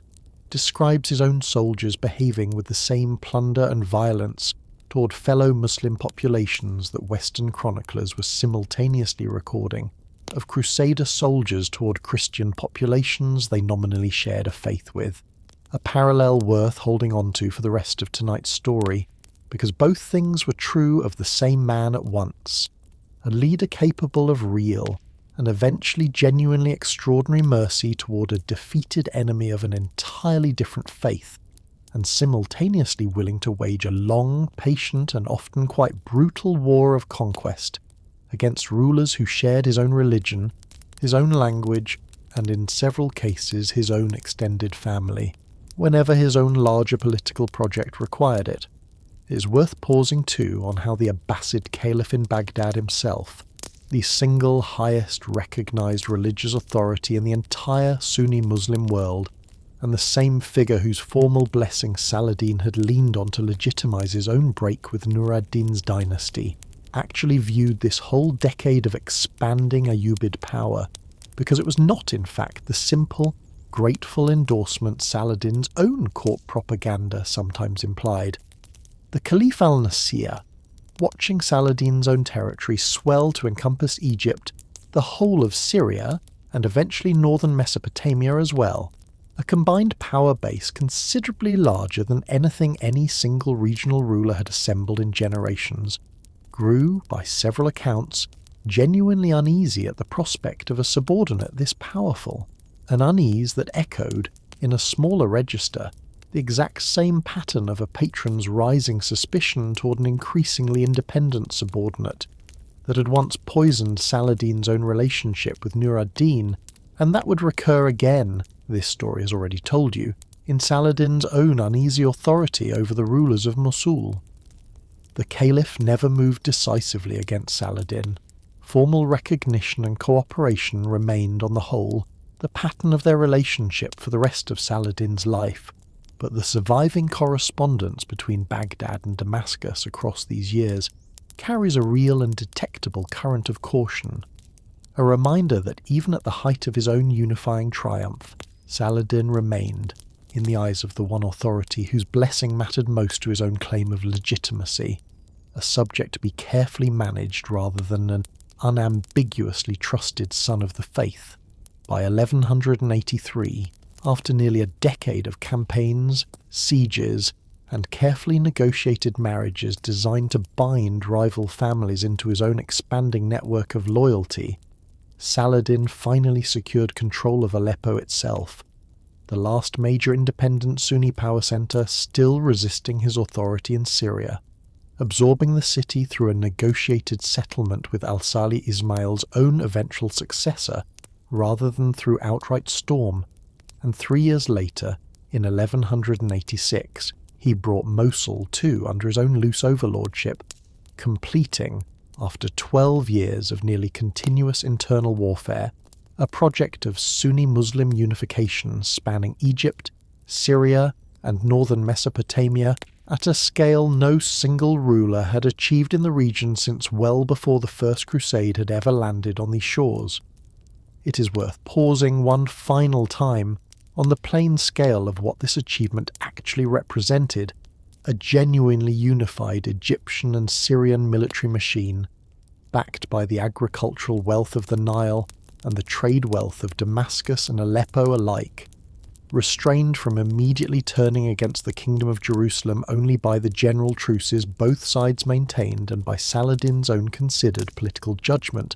that a war begun without adequate religious and legal justification risks squandering the very legitimacy his own careful, decade-long project of self-presentation had worked so hard to build, a restraint that would last only as long as it took one reckless frontier lord to hand him precisely the pretext he had spent 12 years quietly waiting for. The one battle he very nearly did not survive. It is worth pausing before we let this story carry Saladin from triumph to triumph, all the way to Hattin, on the single worst afternoon of his entire military career, because it would be a genuine disservice to the actual man to let his own eventual, overwhelming success at Hattin obscure just how close he had already come, a full decade earlier, to a catastrophe every bit as total as the one he would eventually inflict on someone else. This channel has already told you, in an earlier story from another night in this room, of a 13-year-old leper king named Baldwin IV, and of the November afternoon in 1177 when that same boy, already unable to use his own right hand and increasingly dependent on others simply to move, led a scratch force of a few hundred knights against a Muslim invasion force under Saladin himself at a place near Ascalon called Montjazar. It is worth telling that same afternoon again tonight from the other side of the field, because Saladin's own version of that day looks considerably less like a footnote in someone else's story and considerably more like the single closest brush with total personal and political ruin he would experience in his entire adult life. Saladin had crossed into the kingdom's own territory that autumn with a large raiding force, confident by every surviving account that the young king's own worsening illness had left the Kingdom of Jerusalem without any capable field commander able to seriously contest his advance, and his own army, spread out across the countryside in the loose, dispersed formation of a raiding force rather than a battle line, its own baggage train heavy with plunder and its own soldiers, by several accounts, considerably more focused on looting than on maintaining any tight defensive posture, was caught almost entirely by surprise when Baldwin's own considerably smaller force, reinforced at the last moment by a contingent of Templar knights, struck directly at the heart of Saladin's own camp near Ascalon. It is worth naming plainly just how lopsided the resulting battle actually was, because Saladin's own dispersed and unprepared army broke almost immediately under the weight of a charge it had never expected to face, and Saladin himself, according to several contemporary accounts on both sides of the conflict, was forced to flee the field with only a small remnant of his own personal bodyguard, mounting a spare camel bareback in his own haste to escape, a detail his own admirers would spend considerably less time repeating in the years that followed than the far more flattering story of the mercy at Jerusalem's gates a decade later. It is worth pausing on what Saladin himself is reported to have said about this single afternoon in later years, because by his own later admission to close advisors, the defeat at Montgisard came closer to costing him his life and his entire career than any other single engagement of his career before or after, a genuinely remarkable admission from a man whose own later reputation would rest so heavily on an image of calm, unbroken strategic mastery. The great majority of his own raiding force was killed or captured in the retreat that followed, a retreat conducted across open desert with Frankish cavalry harrying the survivors for days, and Saladin himself reached Egypt only after a grueling, demoralizing march that cost him, by several estimates, the great majority of the army he had led north only weeks earlier, a loss so severe that it took him the better part of a full year simply to rebuild his own military strength, to the point where he could resume any serious campaigning against either the Franks or his own Muslim rivals at all. It is worth pausing too on how completely this single catastrophic defeat has been swallowed up, in the popular memory of this whole story, by the much larger victory Saladin would go on to win a decade later, because it is easy, looking backward from Hattin, to imagine Saladin's rise as a single, uninterrupted climb, and Montgisard is the clearest possible evidence that it was not. He absorbed this defeat, rebuilt his own army with the same patient, methodical care he had already shown in every other setback of his career, spent the following years testing the kingdom's own defences more cautiously, winning a considerably more measured victory over Baldwin's forces at the Litany River in 1179, and gradually across the better part of a decade, restored both his own military strength and his own reputation to the point where the same kingdom that had humiliated him near Ascalon would, a mere 10 years later, cease to exist as an effective military power in a single afternoon of his own making. It is worth sitting with that whole arc for a moment. A man who fled a battlefield bareback on a borrowed camel at not yet 40 years old, and who was, within a single decade, master of the entire eastern Mediterranean coastline, because it is a genuinely useful reminder that the men this story remembers as inevitable conquerors were, in their own lived experience, nothing of the kind, and that Saladin's own greatness, whatever else it consisted of, rested at least as heavily on his own capacity to absorb a genuinely catastrophic defeat and simply begin again as it did on any unbroken record of battlefield success, a prince who had already spent 16 years learning to hate, and the caravan that finally broke the truce. It is worth pausing before we follow Saladin onto the field at Hattin, on the specific man whose own conduct handed him the war he had spent over a decade preparing for, because Reynald of Chatillon's own long and genuinely remarkable career of provocation tells us a great deal about exactly how personal and exactly how legally deliberate Saladin's own eventual war against the Kingdom of Jerusalem actually was. Reynald had arrived in the Holy Land decades earlier as an ordinary pilgrim knight, married his own way into the princedom of Antioch in 1153, and spent the years that followed compiling a record of violence so severe, including a campaign against Byzantine Cyprus that involved the systematic mutilation of the island's own civilian population, that he was captured by Muslim forces in 1160 and held prisoner in Aleppo for 16 consecutive years, a captivity of extraordinary length that seems, by every account of his subsequent conduct, to have burned away whatever capacity for patience or restraint he might once have possessed. And Reynald emerged from that captivity in 1176 to marry the Lady of Ultra Jordan, the frontier territory east of the Jordan and the Dead Sea, centred on the great fortresses of Kerak and Montreal, positioning him directly astride the single most important overland route connecting Egypt to Syria, the very route Saladin's own newly unified empire absolutely depended on to move troops and supplies between its two halves. It is worth naming the specific act that made Saladin's hatred of this one man personal, rather than merely strategic. In 1182, Reynald organised a small fleet, built in pieces and hauled overland to the Red Sea, a body of water no Christian force had ever previously sailed a warship on, and used it to raid Muslim shipping and coastal settlements along both the African and Arabian shores, threatening the immediate maritime approaches to Mecca and Medina themselves, an act of aggression against the two holiest cities in the entire Islamic world that Saladin's own brother Al-Adil moved swiftly to suppress, destroying the fleet and capturing or killing the great majority of the raiders. It is worth pausing briefly to properly introduce this brother, because he will recur again and again across the whole of the rest of tonight's story. A steady, capable, and consistently underappreciated presence standing just behind nearly every major turn in Saladin's own career. Al-Adil, several years younger than Saladin, had served as his own governor of Egypt during long stretches when Saladin's own attention was required elsewhere in Syria,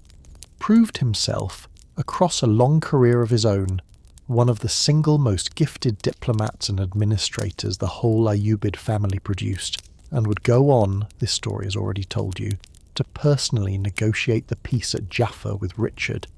to weep over Jerusalem's own enslaved poor and free 1,000 of them with his own money,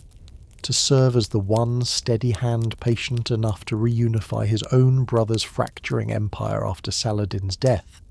and to found, in doing so, a second and considerably longer-lasting phase of Ayyubid rule that would outlast Saladin's own reign by several decades. A brother whose own quieter, less celebrated competence did as much to build and preserve Saladin's legacy as almost anything Saladin achieved with his own sword, but not before the news had travelled across the length of the Muslim world, generating a wave of religious outrage that did more to unify Muslim opinion behind Saladin's own project than perhaps any single action any other Crusader lord ever took.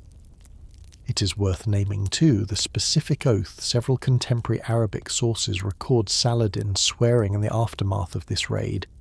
that he would kill Reynald himself with his own hand should he ever have the opportunity, an oath that would sit patient and unfulfilled for 5 more years. It is worth pausing before the final provocation that finally answers that oath. On a single, genuinely striking episode of restraint Saladin showed toward this same enemy, only a short time before the caravan raid that finally broke the truce for good, because it complicates, in a useful way, any picture of the relationship between these two men as one of simple, uninterrupted mutual hatred. In the winter of 1183, Saladin laid siege to Reynald's own fortress at Kerak, the great desert stronghold that gave Reynald his own commanding position over the road between Egypt and Syria, and the timing of the siege happened to coincide entirely by chance with a wedding taking place inside the very castle under attack, the marriage of Reynald's own stepson Humphrey of Turon to the young Princess Isabella, the same Isabella whose own later marriages this story has already traced tonight. Several contemporary accounts, drawn from both sides of the conflict, describe the bride's own mother sending food out from the besieged castle to Saladin's own camp as a gesture of the customary hospitality owed to any guest, however unwelcome the timing of his arrival, and record that Saladin, learning which specific tower of the fortress housed the wedding celebration itself, gave orders that his own siege engines avoid targeting that particular section of the wall, a small, deliberate act of courtesy extended to 2 young people whose own wedding night he had no wish to personally interrupt, even while conducting an active siege against the very fortress sheltering them. It is worth holding this genuinely strange and genuinely touching episode alongside the execution that would follow at Hattin only 4 years later, because it is a reminder that even Saladin's own most personal and most bitter enmity, The one enmity in this entire story he is recorded swearing a private oath over coexisted with a code of courtesy specific and consistent enough that he could still extend real, personal grace to two frightened young newlyweds sheltering inside the very walls of his own sworn enemy's castle. The final provocation, the one that actually broke the truce for good, came a few years later still, in the winter of 1186, when Reynald, whose own lands at Kerak sat entirely outside any effective royal control from Jerusalem, attacked a large merchant caravan travelling under Saladin's own explicit safe conduct, seizing its goods and, by several accounts, imprisoning its travellers. A violation not merely of Saladin's own diplomatic guarantee, but of the broader customs of safe passage that had allowed ordinary trade to continue across the frontier even during periods of active hostility. Saladin demanded compensation through King Guy of Lusignan directly, and Guy, understanding both the gravity of what Reynald had done and his own genuine lack of authority to compel a frontier lord this powerful, ordered restitution, an order Reynald simply refused, reportedly declaring that he was lord of his own lands just as Guy was lord of his, and owed the king no obedience in how he conducted his own private wars. It is worth pausing on that single moment of defiance, because it handed Saladin exactly the justification his own political position required, a genuine and, by the customary standards of the age, entirely legitimate grievance he could now present to the whole of the Muslim world not as a war of aggression against Christendom in general, but as a just response to a broken oath, a war of righteous retaliation rather than unprovoked conquest, and it is worth naming plainly that the war which would end with the loss of Jerusalem itself did not begin because Saladin woke one morning determined to erase the Christian presence in the Holy Land as a matter of abstract principle. It began because one reckless frontier lord broke a truce his own kingdom desperately needed, and handed a patient, calculating, and by this point fully prepared rival exactly the pretext that rival had spent 12 years quietly assembling the strength to actually use. The women whose own names appear briefly at the edges of every man's decision in this story. It is worth pausing, before we let this army finally march, on a group of people this whole telling has, so far mostly mentioned only in passing, as wives and daughters attached to the men actually making the decisions, because a fuller version of this story owes them a somewhat closer look, even where the surviving sources written almost entirely by and for men make that closer look genuinely difficult to achieve. Sibylla, whose own contested marriage to Guy of Lusignan set so much of this catastrophe in motion, was not, whatever the more dismissive later chronicles sometimes imply, a passive prize simply handed from one man to another. The specific manoeuvre by which she had herself crowned queen, and then personally placed a second crown on Guy's own head, was her own decisive political act. Carried out in front of an assembled nobility she knew perfectly well opposed it, and it is worth remembering that the entire, carefully engineered coup this story described earlier tonight succeeded because of Sibylla's own nerve in that single ceremony, not merely because of the men advising her. It is worth naming too, Eschiva, the Countess of Tripoli, Raymond's own wife, whose own besieged citadel at Tiberias became the bait that lured an entire kingdom's army to its destruction, and who, in the days the Royal Council argued itself into catastrophe at Safaria, was left to hold her own city's defence with whatever garrison remained to her, fully aware, by every account, that her own husband was at that very moment arguing that the kingdom's survival mattered more than her own personal rescue, a position she herself, remarkably, appears to have supported rather than resented, negotiating her own eventual safe passage out of Tiberias directly with Saladin once the city's fall became inevitable. Terms Saladin granted with the same considered courtesy he would later extend to Jerusalem's own population, allowing the Countess and her own household to depart for Tripoli unharmed. It is worth naming too Isabella, still a child when this succession crisis first began and married off, at only 11 years old, to a nobleman twice her age as a direct instrument of her own family's dynastic strategy, a marriage that would, within a handful of years, be dissolved and replaced twice more in rapid succession, to Conrad of Montferrat and then to Henry of Champagne, each new husband arriving with the crown attached to her own person rather than his, Isabella herself spending the whole of her own young adulthood as the single object every faction in this kingdom's endless succession crisis actually needed to possess, her own preferences, on the rare occasions the sources bother to record them at all, consistently and almost entirely overridden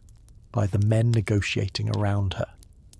And it is worth naming on the other side of this same war Saladin's own wife Ismat ad-Din Khatun,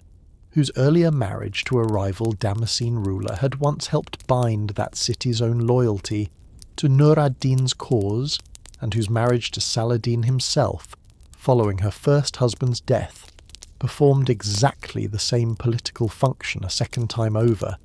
cementing Saladin's own claim to Damascus in the eyes of a local elite that might otherwise have viewed a Kurdish outsider's rule with real suspicion. And it is worth naming too the considerably more briefly glimpsed figure of Joan of England, whose own single flat refusal to marry Al-Adil ended in a matter of days the single strangest diplomatic proposal of the entire war,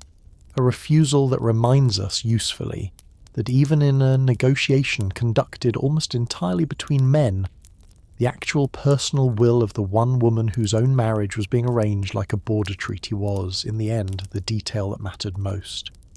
None of these women left us their own chronicles. Every single word we have about any of them passed first through a male scribe's own hand, weighing which of their actions were worth recording and which were not. And it is worth remembering, as this story now carries you on toward its most famous battle, that the fullest version of it would need, and does not have, at least half its own cast speaking in its own voice. A kingdom split in the end between people born there and people who had only just arrived. It is worth pausing before this final mobilization actually begins on a quieter, less frequently named divide running underneath nearly every political quarrel this story has traced inside the Crusader kingdom tonight. The difference between men like Raymond of Tripoli, born in the Holy Land itself into a family already 2 generations settled there, fluent, by several accounts, in Arabic and genuinely familiar with the customs, the language, and even the personal relationships of the Muslim rulers across the frontier, and men like Reynald of Châtillon, and, to a lesser degree, Guy of Lusignan himself, recent arrivals from Western Europe whose own understanding of this land and its neighbours had been formed almost entirely by the crusading ideology that had sent them east in the first place. Local chroniclers of the period had a specific word for the first group poulain, a term originally used with a certain amount of condescension by newly arrived Europeans to describe Crusader families born and raised in the Levant, and it is worth naming that the deep suspicion this story has already described several of Reynald's own allies directing at Raymond's private truce with Saladin drew on exactly this cultural fault line, an old suspicion that men raised too long among Muslim neighbours, however militarily experienced and however strategically sound their advice, might have gone soft, or worse, gone native, a suspicion that did real and lasting damage to the kingdom's own capacity to listen to the voices, like Raymond's own, that actually understood the enemy it was fighting best of all. Mobilization, and a general who finally marched with a fully unified army behind him. Saladin, his own casus belli now firmly established, spent the early months of 1187 assembling what contemporary accounts on both sides agree was the single largest and most thoroughly unified Muslim army the Kingdom of Jerusalem had ever faced, drawing troops from across the entirety of his own now unified Egyptian and Syrian territories, an army whose very existence represented the culmination of everything this story has spent tonight tracing. 12 years of internal wars against fellow Muslims, 2 survived assassination attempts, a decade of careful marriages and negotiated settlements, and a public reputation for piety built letter by his own secretary Imad ad-Din, all of it converging at last into a single force large enough and unified enough to be marched against Jerusalem with a real prospect of success. The Kingdom of Jerusalem, for its own part, understood by the spring of 1187 that a major offensive was coming, and King Guy, in one of the very few moments of genuine unity his own fractured court would manage across this entire crisis, worked to reconcile with Raymond of Tripoli, the kingdom's most experienced general, whose own private truce with Saladin and whose own continued estrangement from the crown had become an obvious liability. It is worth pausing on the specific and genuinely alarming episode that forced this reconciliation, a clash in May of 1187 at a place called the Springs of Cresson,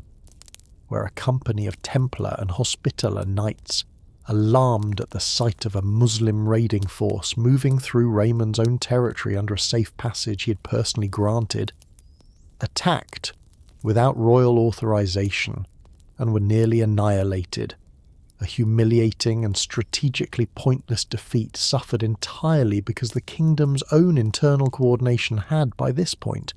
broken down so badly that one arm of its own defences could attack a force the kingdom's other arm had explicitly protected. Raymond, confronted with the bloody consequences of his own private diplomacy, formally renounced his separate peace and rejoined the royal army as it mobilised,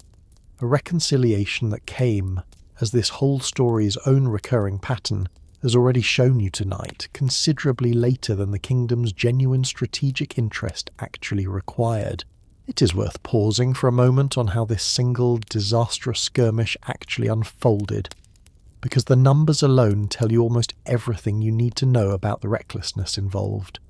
Gerard de Ridefort, the Templar master whose own poor judgment would recur only weeks later at the far larger catastrophe of Hattin itself, gathered a force of somewhere around 140 Templar and Hospitaller knights,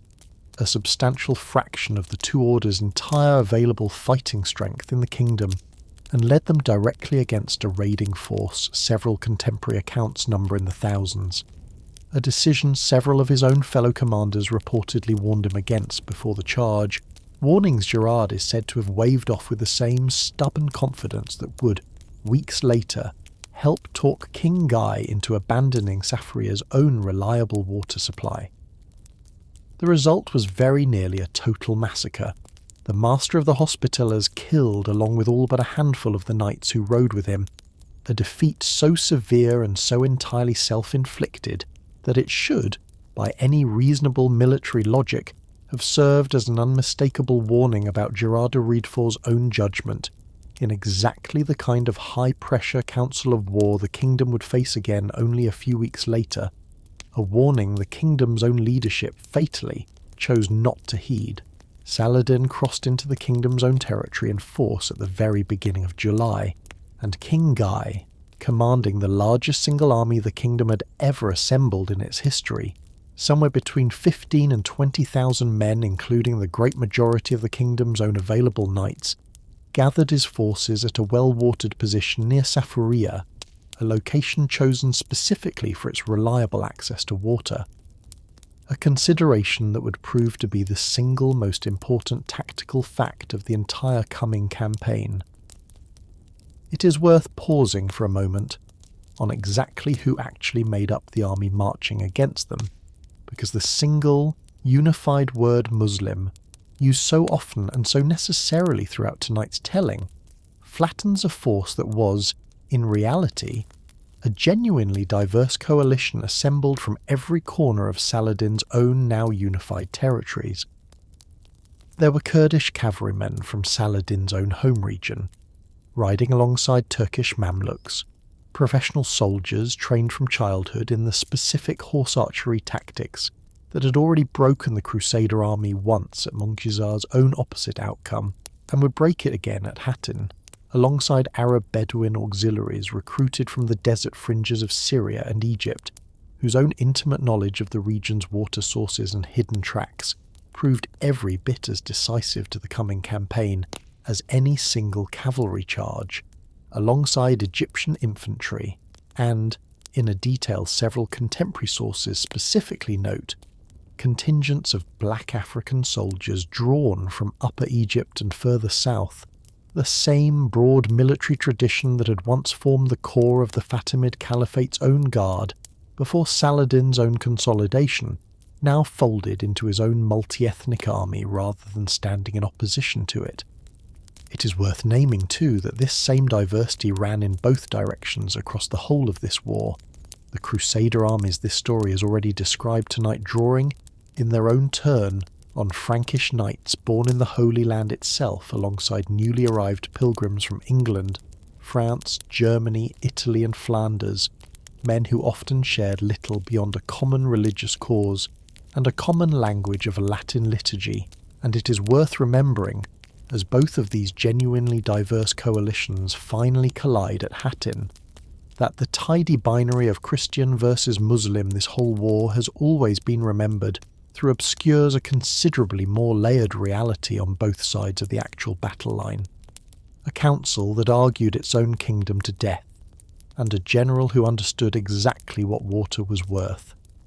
It is worth pausing, before we follow this army onto the parched ground still waiting for it, on the single council of war that decided the entire campaign's fate, one of the more genuinely maddening episodes in the whole history of medieval military decision-making. Saladin, having crossed the Jordan and encamped near Tiberias, laid siege to that city's own citadel, held at the time by Raymond of Tripoli's own wife, the Countess Esquiva, in a deliberate act of provocation, because Tiberias itself, in Raymond's own considered judgment, was not worth the risk of contesting directly. A besieged fortress that could hold out on its own without forcing the kingdom's entire field army to abandon a secure, well-watered position and march across open, waterless ground in the height of a Levantine summer merely to relieve it. It is worth pausing on how strange and how genuinely admirable Raymond's own argument actually was, given his own deeply personal stake in the outcome, because Raymond, whose own wife, and whose own city were the ones under direct siege, nonetheless argued at this council that the army should remain at Safaria and force Saladin's own considerably more vulnerable supply lines to do the work of breaking the Muslim army's own cohesion,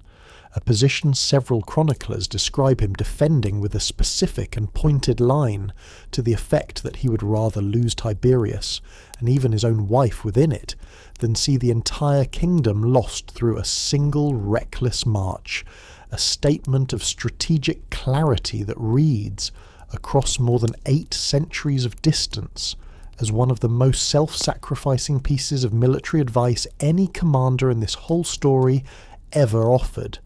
and that was, in the event, entirely and catastrophically ignored. It is worth pausing too on exactly who argued against Raymond and why, because the men who won this argument were, not entirely coincidentally, the same 2 figures whose own earlier recklessness had already done so much to bring the kingdom to this precise crisis. Gerard de Riedefort, the master of the Knights Templar, who had never forgiven Raymond for an old personal grievance, and Reynald of Chatillon himself, whose own broken truce had started this entire war, both argued forcefully that any king who could relieve a besieged city and chose instead to sit idle at Safaria would be remembered forever as a coward, a charge calculated with real precision to strike at exactly the weakest point in Guy of Lusignan's own already fragile royal authority. Guy, according to several accounts, initially sided with Raymond's more cautious position when the council first met, only to be visited later that same night, alone, by Gerard de Riedefort, who pressed the king to reverse his decision, warning him that history would remember him a second time as a coward, and Guy, by morning, had reversed his earlier decision entirely, ordering the full royal army to break camp at Sapharia and march to relieve Tiberius, abandoning the single reliable water source available to an army of this size anywhere in the region, in order to cross a stretch of dry, rocky, and almost entirely waterless plateau in the very height of 11 July, directly into terrain Saladin's own scouts had already identified as the single most advantageous ground on which to destroy a Christian army that could be lured onto it. A morning that never found water, and an afternoon that never found mercy. The army marched out from Sapharia on the 3rd of July, and it is worth pausing on the sheer physical ordeal of that single day's march, because the Crusader army, moving in the full and merciless heat of a Levantine summer across ground that offered almost no shade and no water along the entire planned route, found itself harassed continuously from the moment it left camp by Saladin's own light cavalry. Mounted archers who rode in close loosed volleys of arrows into the marching column's own flanks and rear, and withdrew again before the heavily armoured Frankish knights could ever force a direct engagement. By the time the exhausted, sunburned, and increasingly desperate Crusader army made camp for the night, still short of Tiberius and still without any meaningful access to water, on a stretch of ground near a pair of low volcanic hills known locally as the Horns of Hattin, Saladin's own forces had already succeeded, without ever needing to force a single direct engagement, in accomplishing the single most important tactical goal of the entire campaign, separating an entire Christian army from every reliable source of water in the surrounding countryside. It is worth pausing for a moment on the actual shape of the ground this final, fatal night was spent on, because the name itself, the Horns of Hattin, describes something real and visible in the landscape, an extinct volcanic formation whose own twin peaks rise from the surrounding plateau like the horns of a bull, a landmark visible for miles across the otherwise fairly featureless high ground west of the Sea of Galilee,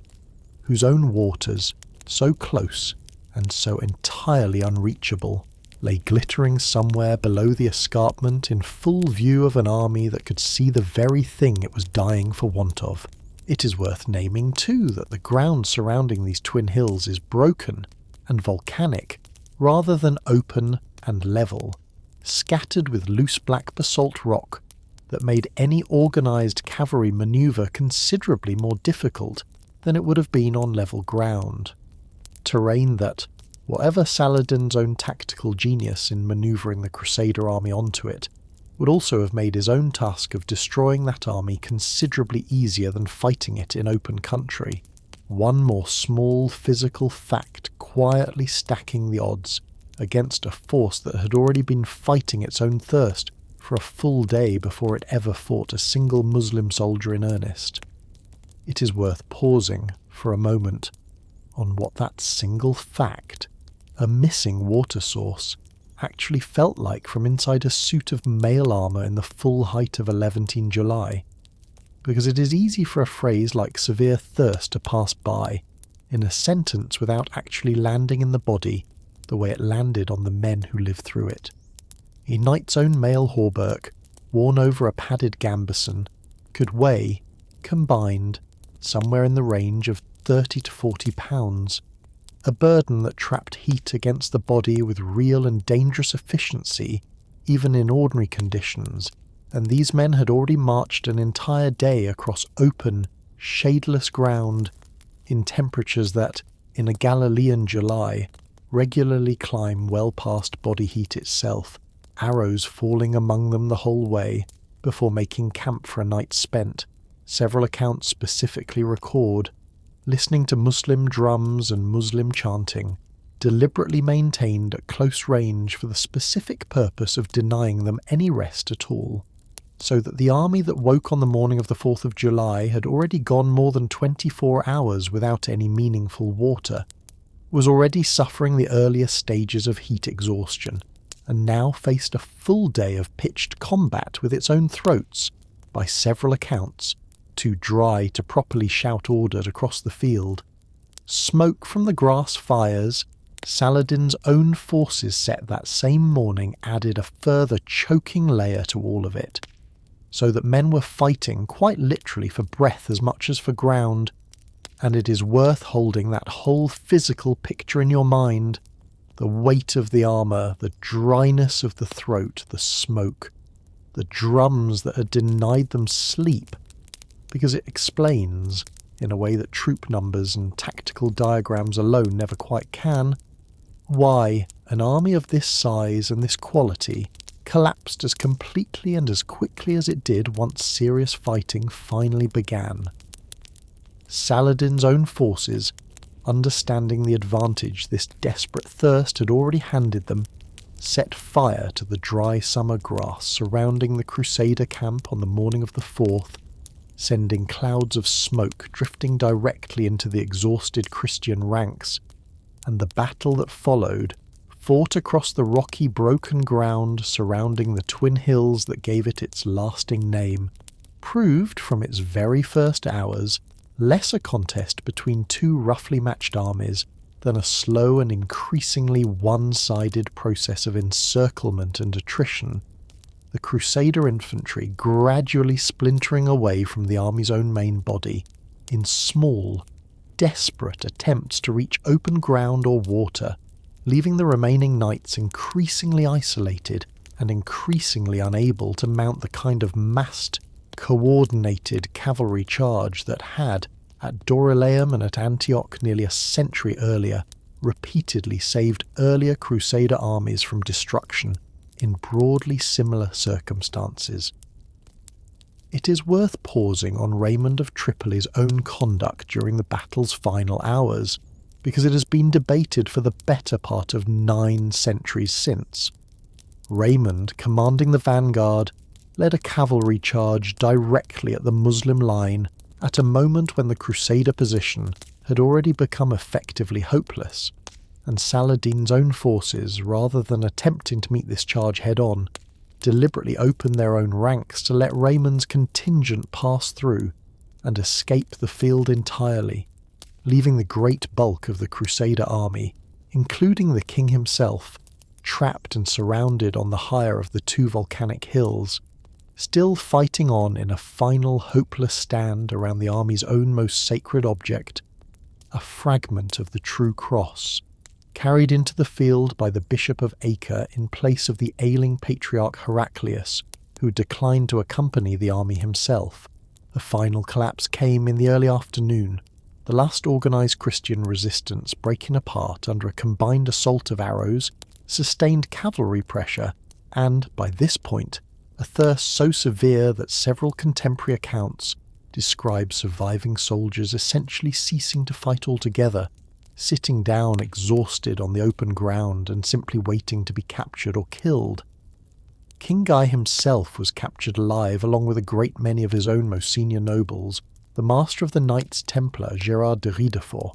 was likewise taken prisoner, and, in the single most spiritually devastating loss of the entire battle, the fragment of the True Cross itself was captured and never again recovered by Christian hands.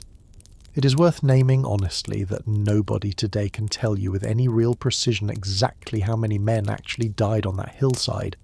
because the surviving sources, as is so often true of medieval battlefield casualty figures, disagree with one another by margins wide enough to make any single confident number an act of storytelling rather than history.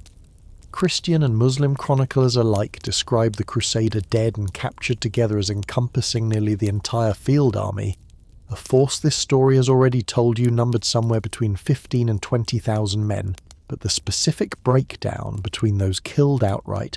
those captured and later ransomed, and those marched into slavery varies considerably from one contemporary account to the next, and modern historians, working from these same fragmentary and often self-interestedly exaggerated medieval sources, generally decline to offer any single precise figure at all, preferring instead the broader and more defensible claim that this was, in the plainest possible terms, the most complete destruction of a field army the Kingdom of Jerusalem ever suffered in its entire history, a defeat from which it never fully recovered even in the 89 remaining years the kingdom, reduced to a narrow strip of coastal cities, would continue to formally exist. The cup Saladin refused to let pass. It is worth pausing, before we follow the survivors of this battle to their own separate fates, on the specific and genuinely calculated way Saladin chose to handle his own most prominent captives in the immediate aftermath of his victory, because it tells us exactly what kind of war he had, by this point in his career, decided he was fighting. King Guy himself, brought before Saladin's own tent along with his most senior surviving nobles, was treated with real and deliberate courtesy, offered a cup of iced water or sherbet by Saladin's own hand, a gesture that carried, within the customs of the period, a specific and formal significance, since offering food or drink to a captive was widely understood across both Christian and Muslim custom of the age, as an implicit guarantee of that captive's physical safety. When Guy attempted to pass the same cup along to Reynald of Chatillon, seated beside him, Saladin himself intervened directly, refusing to allow the gesture to extend to Reynald, declaring that he himself, and not the king, had given Reynald that cup, meaning the customary guarantee of safety it implied did not extend to a man he regarded as having personally and repeatedly broken his word.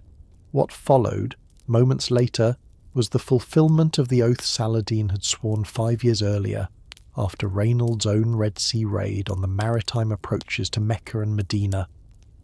Saladin, confronting Reynald directly, reminded him of his broken truces and his repeated acts of aggression against Muslim pilgrims and merchants, offered him one final opportunity to convert to Islam and thereby spare his own life, an offer Reynald refused, and then killed him personally, by most accounts with a single sword stroke, before having the body finished off and the head sent as a trophy to Damascus, an execution that stands in stark contrast to the careful mercy Saladin extended to nearly every other prominent captive taken that same afternoon, and that tells us with real clarity exactly how personal and exactly how specific Saladin's own understanding of legitimate versus illegitimate violence had become. A war he was, by this single deliberate act, taking real care to present not as indiscriminate religious slaughter, but as calculated, justified retaliation against one specific and repeatedly oath-breaking enemy. It is worth naming, before we follow those two military orders to their own fate, exactly what kind of soldiers they actually were, because the specific severity Saladin reserved for them only makes sense once you understand how differently they operated from every other fighting force on either side of this war. The Knights Templar and the Knights Hospitaller had both been founded in the earlier decades of the 12th century as explicitly religious orders, their own knights bound not merely by the ordinary feudal loyalties that governed a secular lord like Guy or Raymond, but by permanent monastic vows of poverty, chastity and obedience, a combination that produced, across the following century, the single most disciplined, most consistently battle-hardened and most religiously uncompromising fighting force either side of this conflict ever fielded, men who had, by the time of Hattin, spent generations cultivating a reputation for choosing death in battle over surrender or ransom, a reputation Saladin himself had watched proven true on more than one earlier battlefield across his own long career. It is worth naming, too, that this same absolute vow-bound commitment made these two orders, from Saladin's own strategic perspective, considerably more dangerous to leave alive and ransomable than an ordinary captured noble like Guy, whose own political value as a living hostage and whose own comparatively ordinary loyalties made him a far more useful and far less permanently threatening prisoner to keep breathing. It is worth pausing too on the considerably darker fate Saladin reserved for the captured knights of the two great military orders, the Templars and the Hospitallers, because it reveals the limits of the same calculated mercy he extended to the ordinary secular nobility taken at Hattin. Regarding the members of these two orders as the single most militarily dangerous and the single most religiously committed component of any Crusader army, Saladin ordered the roughly 200 captured Templar and Hospitaller knights executed in the days immediately following the battle, sparing only Gerard de Ridefort himself, whose rank as Templar Master qualified him, in Saladin's own calculation, for the same ransomable treatment extended to King Guy, and several contemporary accounts add the specific and genuinely unusual detail that Saladin, rather than relying on his own professional soldiers to carry out this execution, invited members of his own religious and scholarly retinue to personally take part in the killing, a detail modern historians read variously as calculated propaganda, demonstrating the depth of religious commitment among Saladin's own civilian following, or as genuine reflection of how deeply the accumulated hatred these two military orders had generated across nearly a century of continuous warfare had come to run.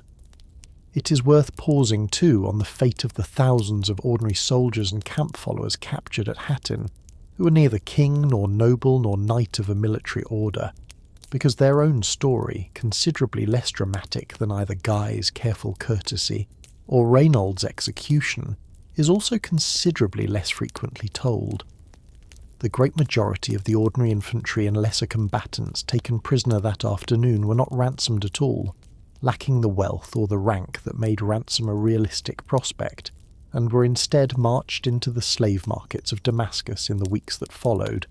a fate several contemporary Muslim sources record almost matter-of-factly as the entirely ordinary and entirely legal consequence of defeat in war under the customs of the age, and one Christian source's record with considerably more horror,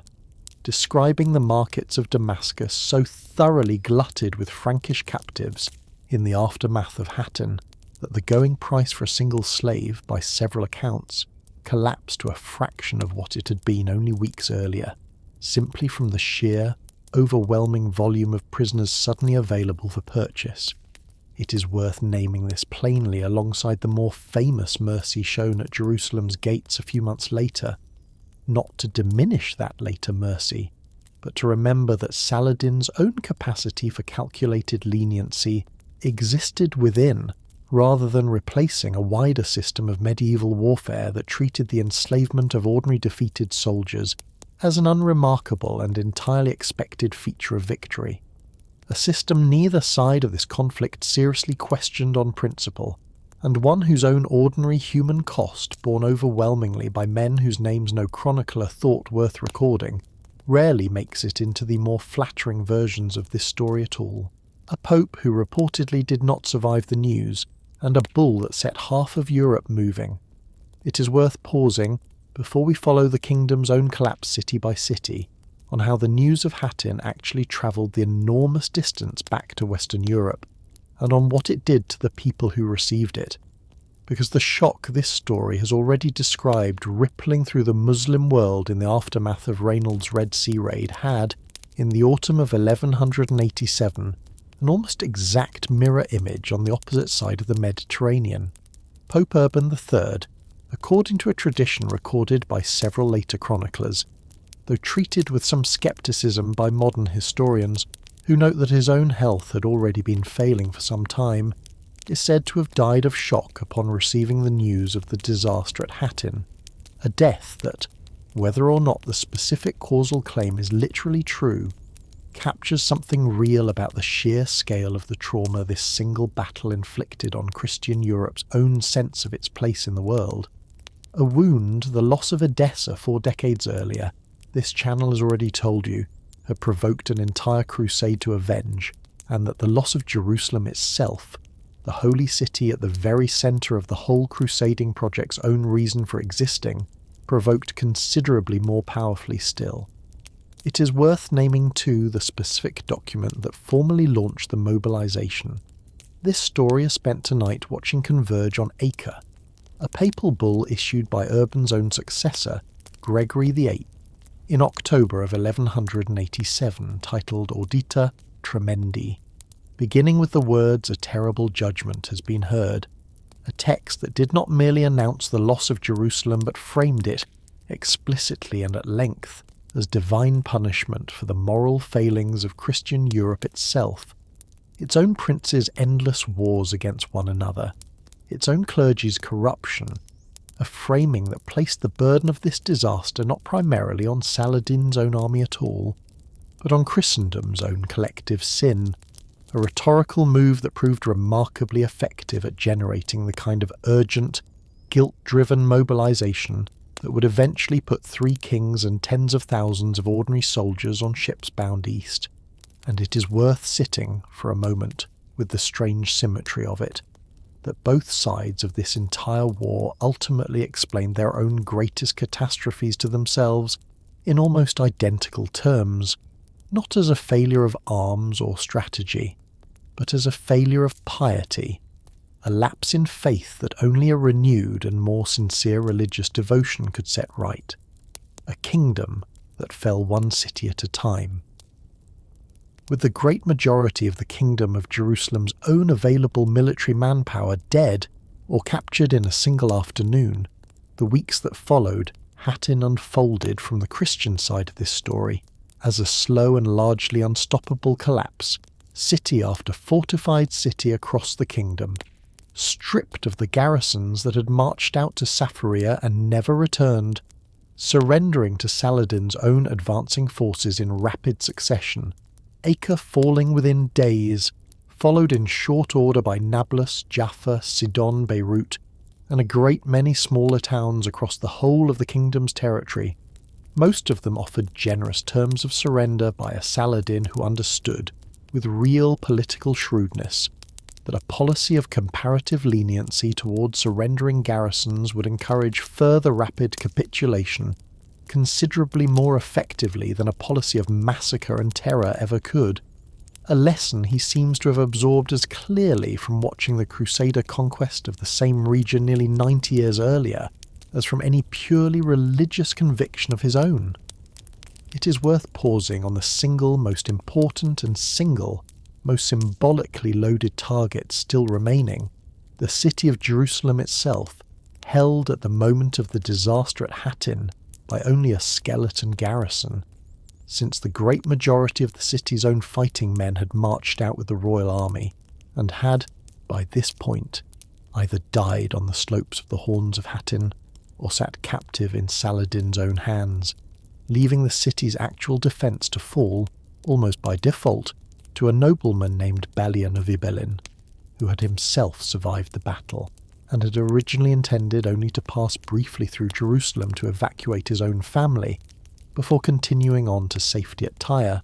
an intention Saladin himself had granted safe passage for, only for the city's own terrified population, discovering that no other noblemen of sufficient rank remained available to organise their own defence, to plead with Balian so insistently to stay and lead them that he eventually agreed, a decision that required him to write personally to Saladin explaining his own change of heart, a request Saladin, according to several accounts, granted with real and genuine grace, understanding that a besieged, population facing annihilation deserved at least the dignity of an organised defence rather than total leaderlessness. It is worth pausing on the siege that followed, brief as it was compared to the grinding, months-long ordeals this channel has already described at Nicaea and Antioch nearly a century earlier, because Jerusalem in the autumn of 1187 possessed nothing remotely like the manpower or the fortifications that had allowed those earlier cities to hold out for so long, and Balian, understanding within days of Saladin's own army arriving before the walls that the city's actual military situation was effectively hopeless, opened negotiations for a surrender on terms, an offer Saladin initially refused, reportedly declaring his own intention to take the city by storm and to treat it exactly as the Crusaders themselves had treated it in 1099, with the same total and indiscriminate slaughter. This channel has already described to you, on another night in this room, in vivid and deliberately unflinching detail. it is worth pausing on exactly what changed Saladin's own mind, because the reasons several contemporary sources give for it tell us something genuinely important about the specific, calculated nature of his mercy, that it was never simple sentiment, but always mercy deployed with an eye toward its own consequences. Balian, according to multiple accounts, warned Saladin directly and in the starkest possible terms that if the city's defenders were given no path to a negotiated surrender, they would have nothing left to lose, and would respond by destroying every Islamic holy site inside the city with their own hands, including the Dome of the Rock and the Al-Aqsa Mosque, before killing every Muslim prisoner and hostage currently held within the walls, and then dying to the last man in the streets rather than surrendering to a massacre. They now had no reason to believe they could avoid regardless, a threat that placed Saladin in the genuinely difficult position of weighing the total symbolic destruction of two of Islam's own most sacred sites against the political and religious satisfaction of avenging, in kind, the massacre his own faith's adherents had suffered at Christian hands nearly 9 decades earlier. Saladin, according to the same accounts, consulted with his own senior religious advisors and ultimately agreed to negotiate,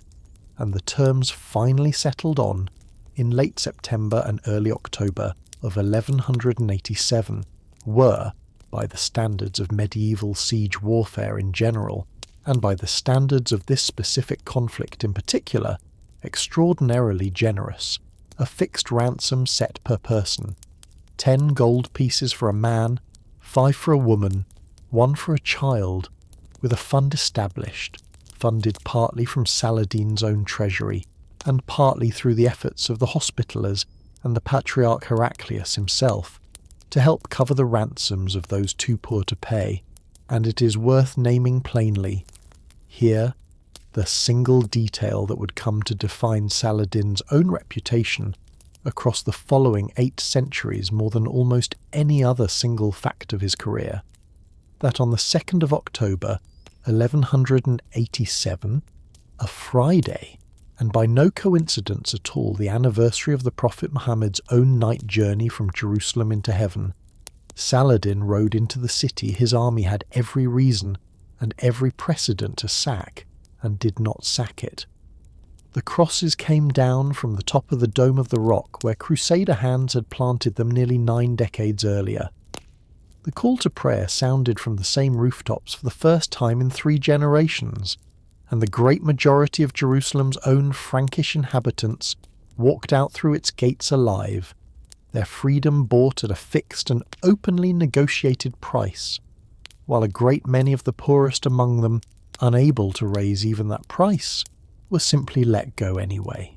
In individually documented cases, Saladin's own secretaries recorded with evident and quite deliberate pride as an act of calculated religious mercy rather than religious weakness. It is worth naming too the specific and genuinely moving ritual Saladin performed once the city itself was actually secured,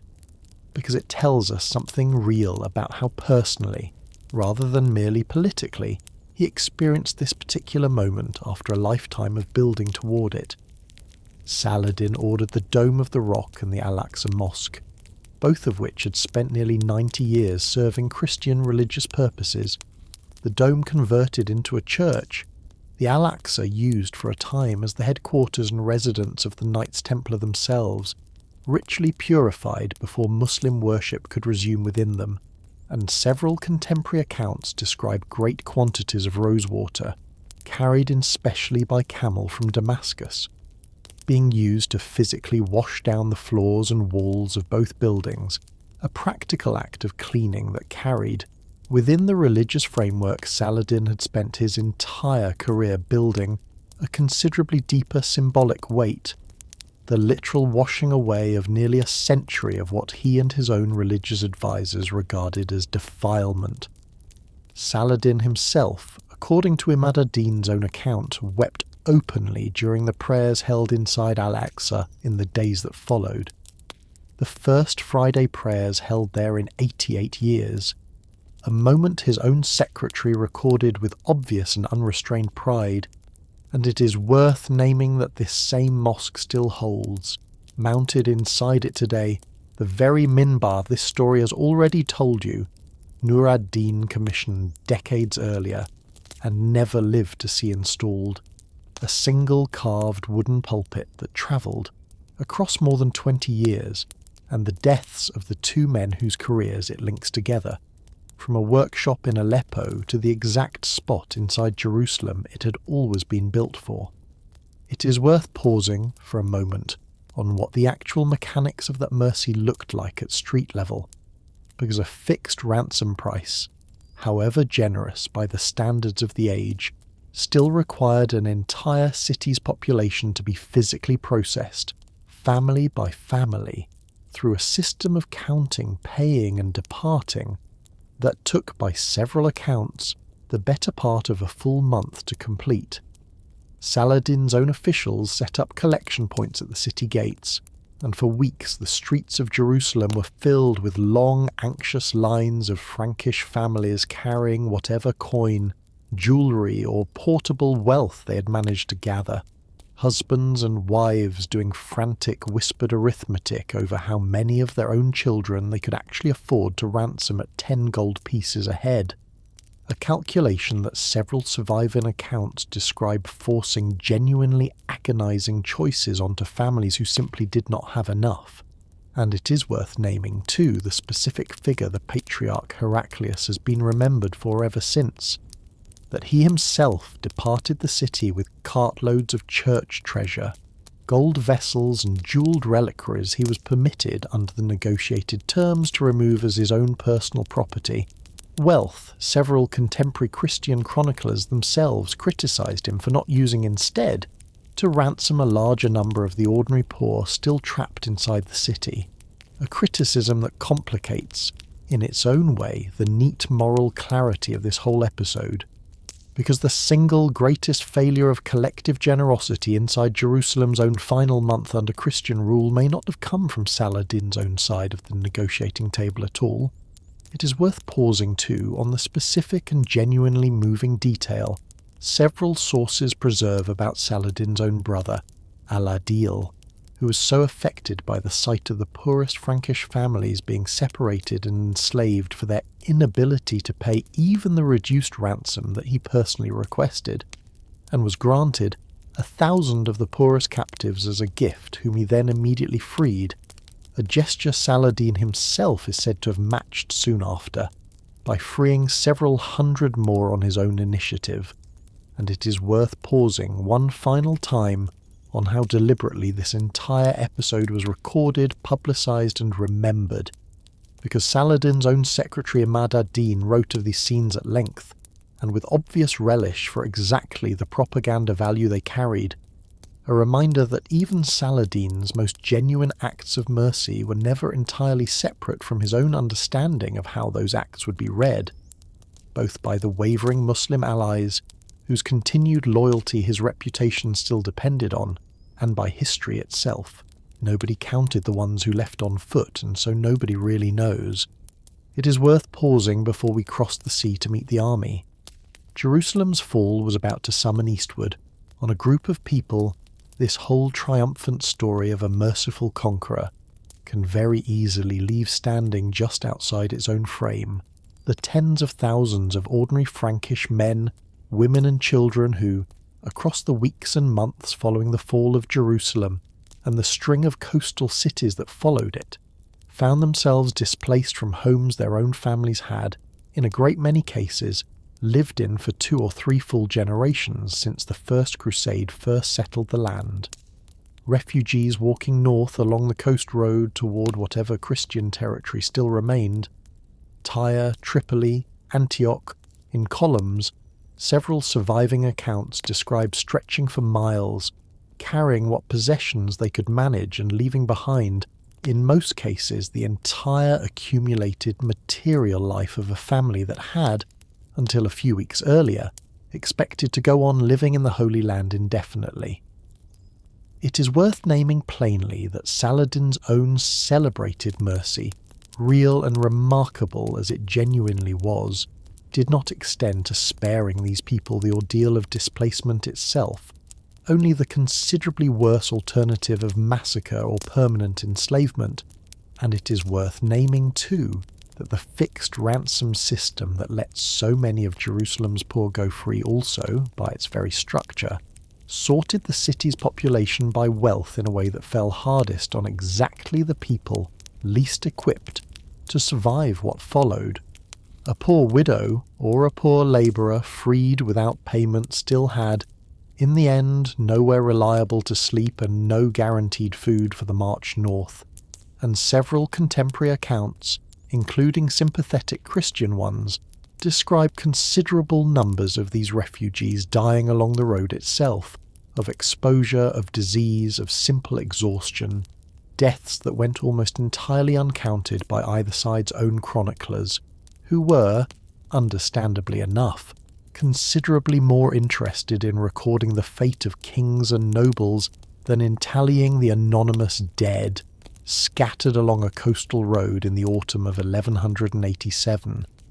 Nobody counted them at the time, and so nobody counts them now,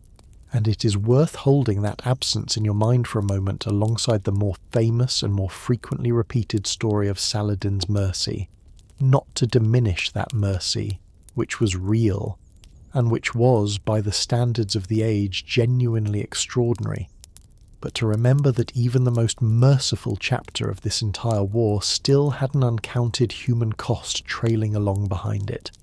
that neither side's own triumphant chroniclers thought worth writing down in any detail at all. Whose purse actually paid for all of this?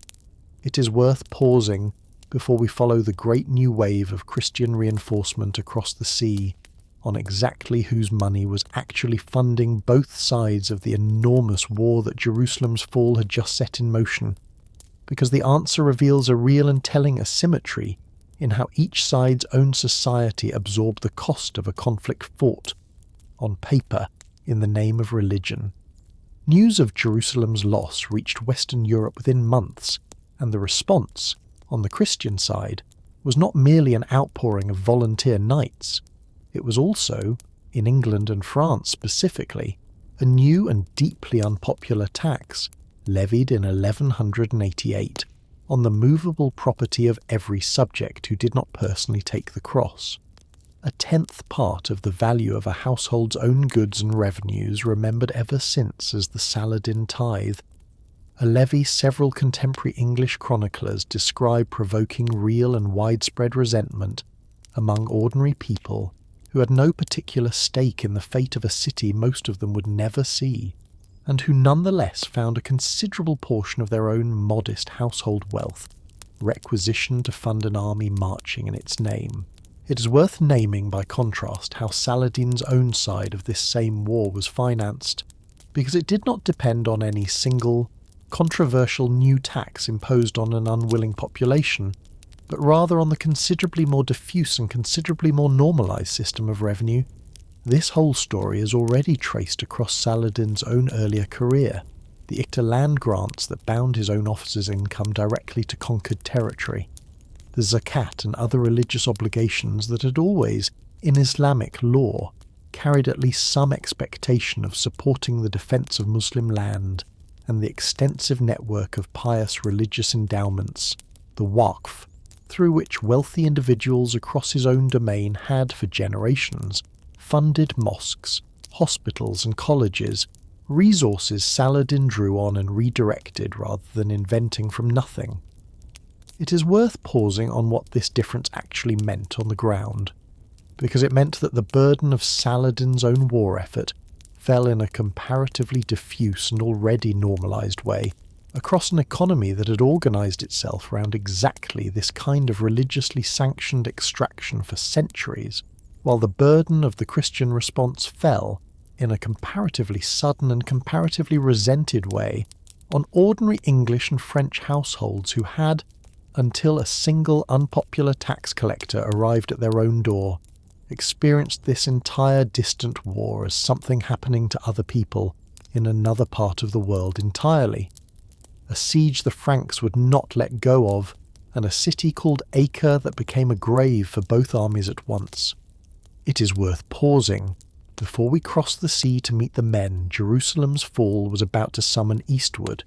on the 18 months that followed the city's surrender, because Saladin, in the flush of his own greatest triumph, pressed his advantage across the whole of the following year, reducing nearly every remaining Frankish stronghold except the city of Tyre itself,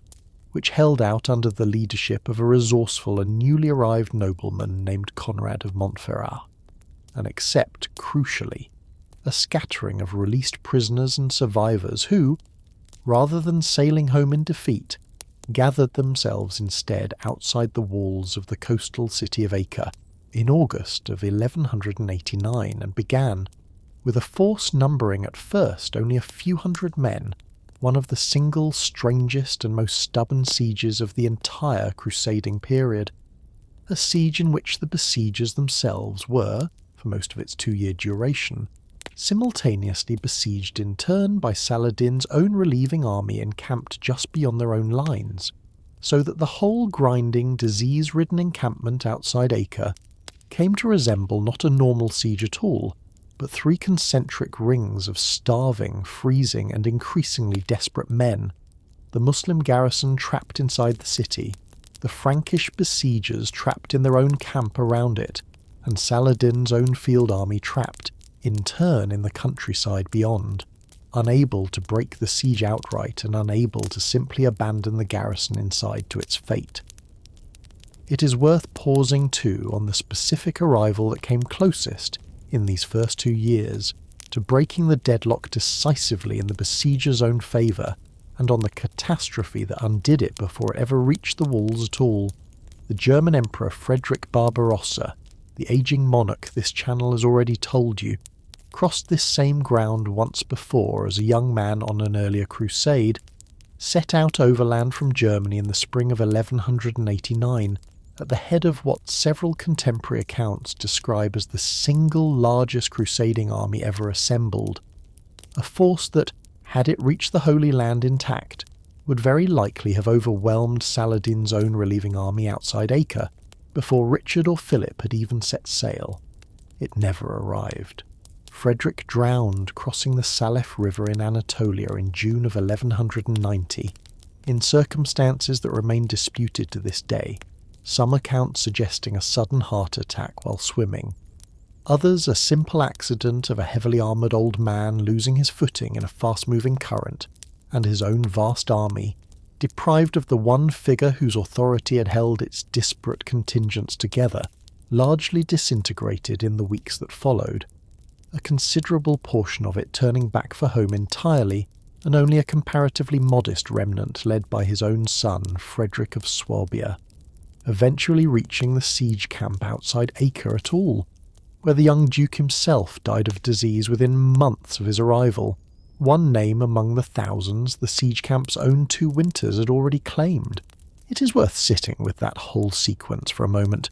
because it is one more piece of evidence for this same contingency this story has already asked you to hold on to tonight,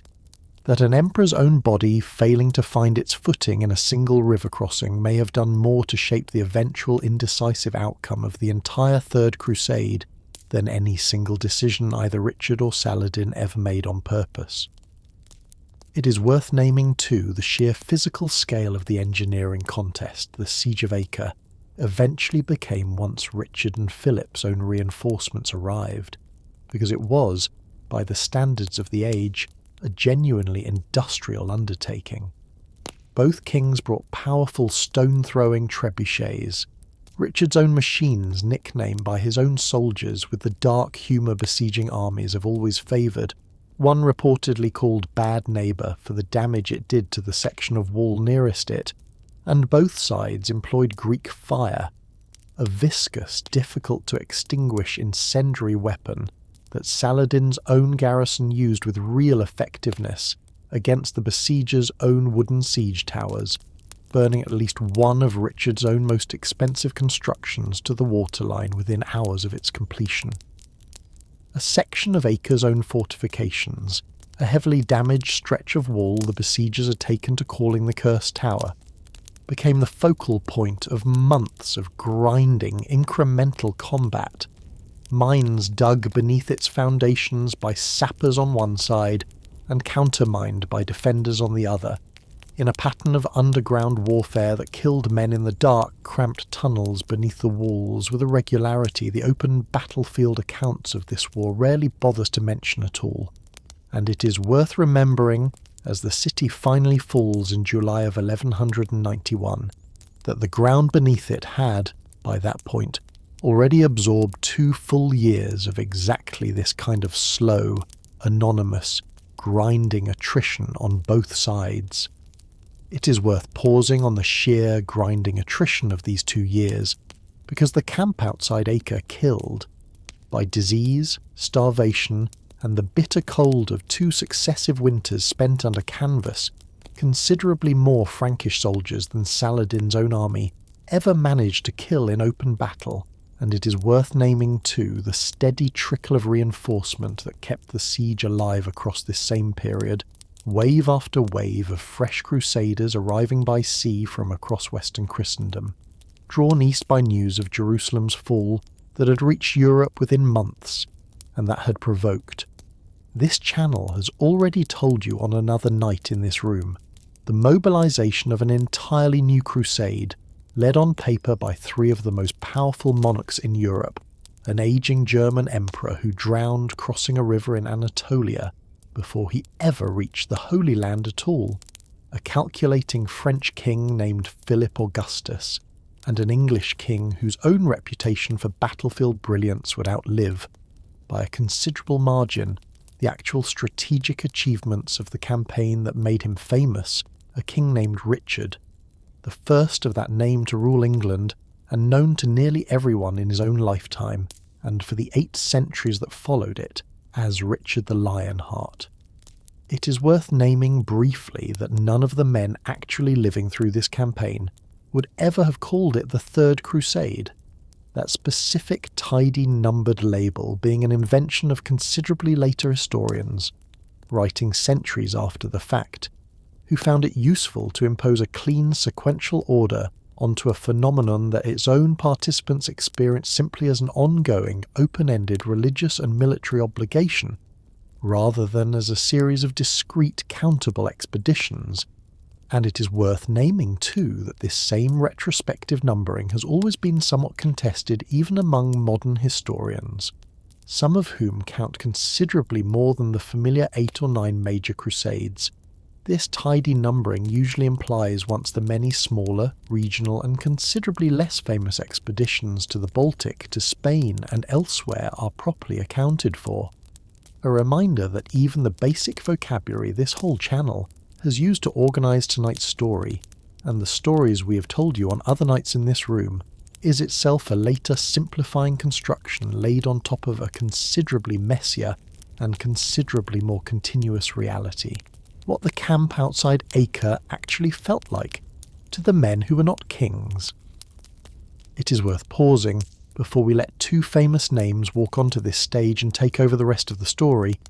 on what the 2 years already spent outside Acre's walls had actually felt like to the thousands of entirely ordinary men living through them. Because the version of this siege that survives most vividly in the record, court chronicles and royal letters, tends to crowd out the considerably larger number of foot soldiers, sailors, camp servants, and pilgrim volunteers whose own names appear nowhere in any surviving account at all. Picture, for a moment, an ordinary crossbowman from Flanders or Genoa, drawn east on a ship his own town had helped fund after news of Jerusalem's fall reached the docks back home, arriving at Acre to find not the swift, glorious battle the preachers back home had promised him, but a static, months-long encampment of mud and canvas tents pitched between a hostile sea and a hostile countryside, his own daily rations shrinking as successive winters strained the besiegers' own supply lines, his own tent mates dying, one after another, not from Muslim arrows, but from the Arnaldia fever and the dysentery that swept through the camp's own crowded and unsanitary quarters, with a thoroughness no siege engine ever managed against the walls themselves. It is worth naming too the men on the opposite side of those same walls, the garrison soldiers trapped inside Acre itself for 2 full years, resupplied only sporadically by ships that had to run a Frankish blockade to reach them, and the men in Saladin's own relieving field army camped just beyond the Frankish lines, watching a city they could not fully rescue slowly starve while they themselves endured 2 winters under canvas far from their own homes in Egypt and Syria, a considerable number of them, by several accounts, drifting home without formal leave as the siege dragged past its first anniversary and then its second. Ordinary soldiers whose own patience for a distant, grinding war of attrition had simple human limits that no chronicler's account of royal strategy ever bothers to record. It is worth remembering, as the 2 famous kings now step onto this same muddy stage, that the war they were about to reshape had already been fought for 2 exhausting years, almost entirely by men whose own names history never troubled itself to write down. A king whose own reputation for violence had already been earned before he ever set foot in the Holy Land. It is worth pausing before we let Richard arrive at Acre as the campaign's own dashing new hero on what had actually happened at his own coronation in London barely 2 years earlier, in September of 1189, because it complicates, in a way worth sitting with, the image of a chivalrous Crusader king arriving fresh and unstained into a war fought, on both sides, in the name of religious conviction.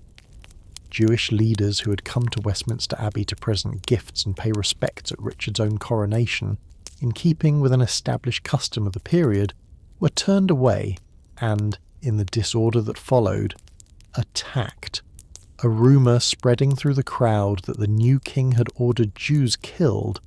a rumour Richard himself denied having authorised and moved the following day to punish, but one that nonetheless set off a wave of anti-Jewish violence that spread from London to several other English towns over the following months, most horrifically at York, where in March of 1190 a mob besieged the city's own Jewish community inside Clifford's Tower, and a considerable number of those trapped inside chose to take their own lives rather than fall into the mob's hands, in a massacre that killed, by most modern estimates, somewhere between 150 and, by the highest estimates, several hundred people, the worst act of anti-Jewish violence in medieval English history up to that point. It is worth naming plainly that Richard himself was not present at York, and that he did, on returning to England from an earlier campaign, order an investigation and impose fines on the town, and it is worth naming too that this same king, only months later, would set sail for a war framed on his own side as an act of Christian religious devotion, a framing that sits uneasily alongside a domestic legacy of religiously motivated mob violence his own coronation had helped ignite, whether or not he personally intended it. It is worth holding this fact alongside the massacre of prisoners Richard would go on to order at Acre the following year, not because the 2 events are identical in scale or in circumstance, but because both complicate in the same direction the romantic, purely chivalric image later centuries built around the Lionheart, a king whose own record, examined honestly rather than through the flattering lens of legend, includes considerably more organised violence against people who had done him no harm than the popular memory of his rivalry with Saladin generally allows for. 2 kings who arrived within weeks of each other and could not have been less alike. Philip Augustus reached the siege camp outside Acre in April of 1191, and Richard arrived barely 6 weeks later, in June, delayed along his own considerably more eventful route east by a campaign to conquer the island of Cyprus from its own renegade Byzantine governor, a conquest undertaken almost as an afterthought after a storm had driven part of his own fleet, including a ship carrying his own sister and his own intended bride, onto the island shores, and it is worth pausing on how immediately and how completely Richard's own arrival transformed a siege that had, by this point, dragged on for nearly 2 full years without any decisive resolution, because Richard brought with him not merely fresh troops and fresh supplies, but an aggressive and highly effective siege engineering campaign an array of powerful stone-throwing engines, his own soldiers nicknamed with the kind of dark, weary humour besieging armies have always favoured, and a personal energy that stood in immediate and rather unflattering contrast to Philip's own, more cautious and more visibly reluctant leadership. It is worth naming plainly the specific illness that struck both kings within weeks of their own arrival, a fever contemporary sources call arnaldia, likely a form of scurvy or a related nutritional and infectious ailment common to besieging armies living for months on poor food in unsanitary conditions,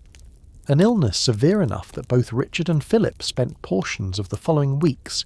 directing the siege from their own sickbeds, and it is worth pausing on the specific and genuinely startling detail several sources record about Richard's own conduct even while ill, that he reportedly had himself carried on a stretcher to the siege line so that he could personally direct crossbow fire against the city's defenders, even when too weak to stand, a detail that, whatever its own exact accuracy, captures something real about the sheer personal aggression that would come to define Richard's entire subsequent reputation in this war. Acre finally surrendered in July of 1191, and it is worth pausing, before we follow Richard any further, on the single episode from the city's fall that has done more than almost any other single event of the entire Third Crusade to complicate the romantic chivalric legend later centuries built around Richard's own rivalry with Saladin. The garrison surrender had been negotiated on terms that included the release of roughly 2,700 Muslim prisoners, along with the return of the fragment of the True Cross lost at Hattin and a substantial cash payment, terms Saladin, negotiating from outside the city and eager to secure his own garrison's safety, agreed to in principle, but was, for reasons involving genuine logistical difficulty in assembling such a large ransom and such a specific relic on short notice, slow to fully deliver, and Richard, after weeks of what he regarded as unacceptable delay, and increasingly anxious to begin his own march south toward Jerusalem before the campaigning season slipped away entirely, ordered the execution of the entire garrison of prisoners, somewhere between 2,600 and 3,000 men, marched out of the city and killed within sight of Saladin's own encamped army, an act of calculated terror and calculated logistical convenience, since guarding or transporting so many prisoners would have slowed his own upcoming march considerably, that even Richard's own most sympathetic contemporary chroniclers struggle to fully justify, and that Muslim sources record, with real and lasting bitterness, as one of the single most brutal single acts of the entire war, a killing on a scale that dwarfs, several times over, the single execution of Reynaud of Chatillon that Saladin's own most severe modern critics still point to as evidence of his own capacity for calculated violence. It is worth sitting with that specific contrast for a moment, because it is a genuinely important corrective to the romanticised, both sides equally chivalrous version of this rivalry that later centuries, and a great many popular retellings since, have generally preferred. Richard the Lionheart, whose own posthumous reputation in the West would come to rest heavily on an image of knightly honour, ordered the largest single massacre of prisoners in the entire history of the crusading movement, while Saladin, whose own reputation among at least some later Western writers would curdle, at various points across the following centuries, into the image of a cunning and untrustworthy infidel, had, only 4 years earlier, personally overseen one of the single most restrained and most deliberately merciful conquests of a major city in the whole of medieval history. Neither man was the simple hero or the simple villain later legend would eventually make of him, and it is worth holding both of these facts, the massacre at Acre and the mercy at Jerusalem, in your mind at the same time as we follow the two men through the rest of this war, because the real history is considerably more interesting and considerably more useful than either of the two flattering myths that eventually grew up around it. A march down a burning coastline, and the single battle that actually earned Richard his legend. Philip Augustus, his own health still poor and his own attention increasingly drawn back toward disputes over territory in France, that Richard's own absence had left tantalizingly unguarded, departed for home within weeks of Acre's fall, leaving Richard as the campaign's own effectively sole royal commander. And it is worth pausing on the specific strategic problem Richard now faced, because retaking Jerusalem itself required first securing the coastal supply line that any inland advance would depend on, and Saladin, understanding this as clearly as Richard did, had spent the intervening months systematically demolishing the fortifications of nearly every coastal town between Acre and Jaffa, a scorched earth strategy intended to deny Richard's own army any secure forward base as it marched south. Richard began that march in late August of 1191, moving his own army down the coast in a tight, disciplined formation that kept his infantry between his cavalry and the sea on one side and his own supply fleet, shadowing the march just offshore. On the other, a formation designed specifically to blunt the same harassing cavalry tactics that had destroyed the Crusader army at Hattin 4 years earlier, and Saladin, shadowing this march with his own forces and probing continuously for any gap in Richard's own discipline, finally committed to a full-pitched engagement near the town of Arsuf on the 7th of September, and it is worth pausing on this single battle at some length,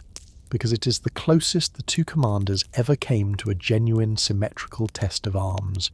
and because Richard's own conduct of it explains, better than almost anything else in this entire war, exactly why his own reputation as a battlefield commander would go on to outlive the war's actual strategic failure by so many centuries.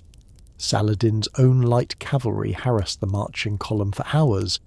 attempting, as they had at Hattin, to provoke the heavily armoured knights into breaking formation and charging prematurely, a temptation Richard held his own army against with real and visible discipline for the better part of the day,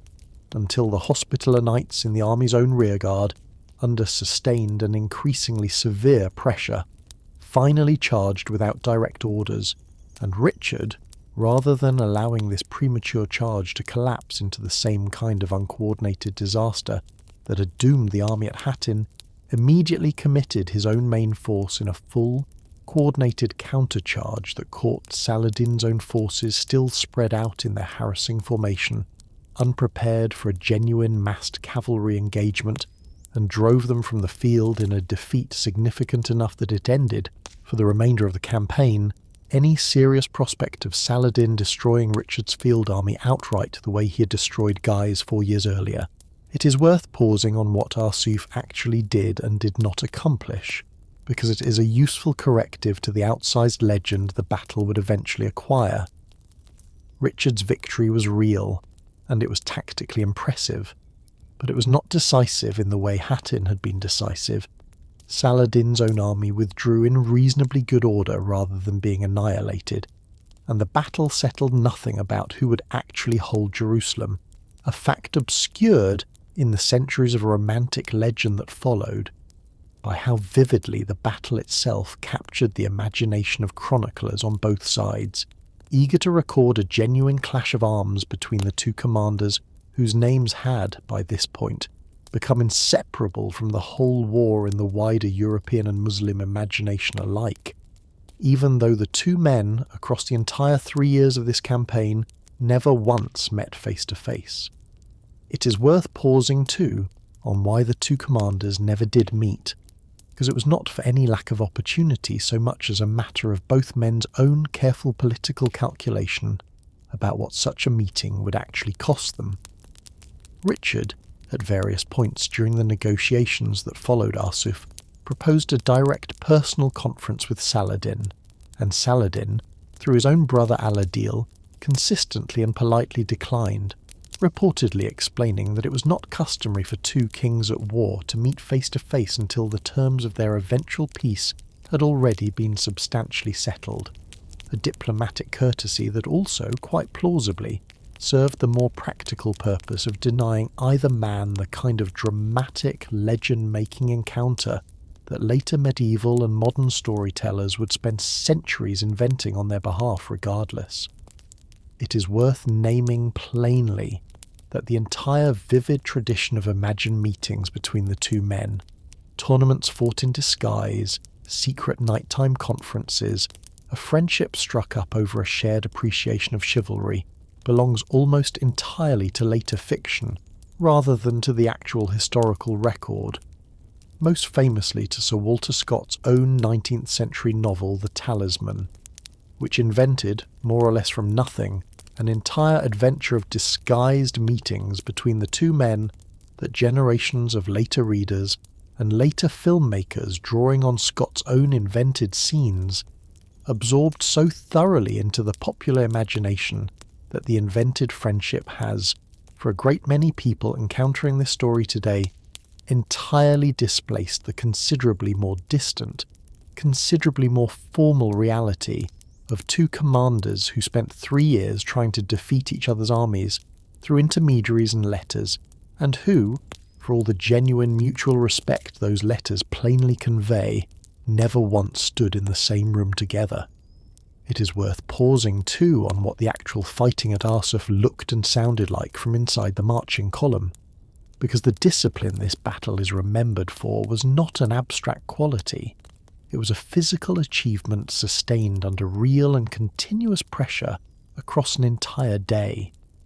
Richard's own infantry, arranged in a dense overlapping formation of crossbowmen and spearmen, marched with the sea protecting one flank and their own knights held deliberately in reserve on the other,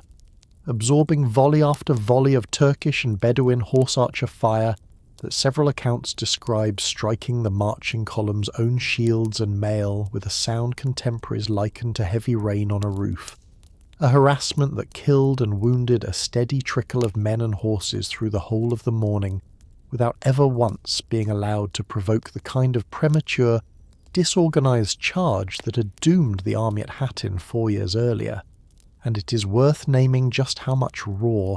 disciplined patience that restraint actually required of ordinary soldiers watching their own comrades fall to arrows they could not yet strike back against. Patience that finally broke in the hospitaller rearguard only after hours of sustained provocation, at which point Richard's own famous instinct for exactly the right moment to unleash a countercharge, rather than his own instinct for reckless individual heroism, is what actually won the day. Gifts, physicians, and a marriage proposal that never had any real chance of happening. It is worth pausing at some length on the specific and genuinely remarkable pattern of diplomatic and personal exchange that developed between Richard and Saladin across the many months of negotiation that followed Arsuf, because it is the source of nearly every detail in the later romanticised legend of their rivalry, and because, examined closely, it turns out to be considerably stranger and considerably more calculated on both sides than the simple picture of mutual chivalric admiration later storytellers preferred. The two commanders conducted the great majority of their actual communication not directly, but through intermediaries, most often Saladin's own brother Al-Adil, known to Western sources as Saladin, a skilled diplomat in his own right who developed, across these same months, a genuine personal rapport with Richard that several contemporary sources describe in unusually warm terms for two men representing armies actively at war with one another. It is worth naming the specific gestures both sides made across this period because they read, individually, like scenes from a chivalric romance, and were, collectively, calculated diplomatic theatre aimed at probing for an eventual settlement neither side could yet openly admit it wanted. When Richard fell seriously ill during the negotiations, Saladin sent his own personal physician across the lines to treat him, along with, by several accounts, fresh fruit and snow carried down from the mountains to cool his fever, gestures of genuine medical goodwill that nonetheless served Saladin's own strategic interest in keeping his single, most dangerous adversary alive and talking rather than dead, and replaced by a less predictable successor. When Richard's own horse was killed beneath him during a skirmish, Saladin, learning of it, sent him 2 fresh war horses as a replacement, declaring, according to the account preserved by Saladin's own biographer Baha ad-Din, that so great a king should not have to fight on foot, a gesture several modern historians read less as pure sportsmanship than as a calculated demonstration, aimed as much at Saladin's own watching allies as at Richard himself, of the Sultan's own magnanimity and his own confidence that he could afford such generosity toward an enemy he did not, in the end, fear losing to.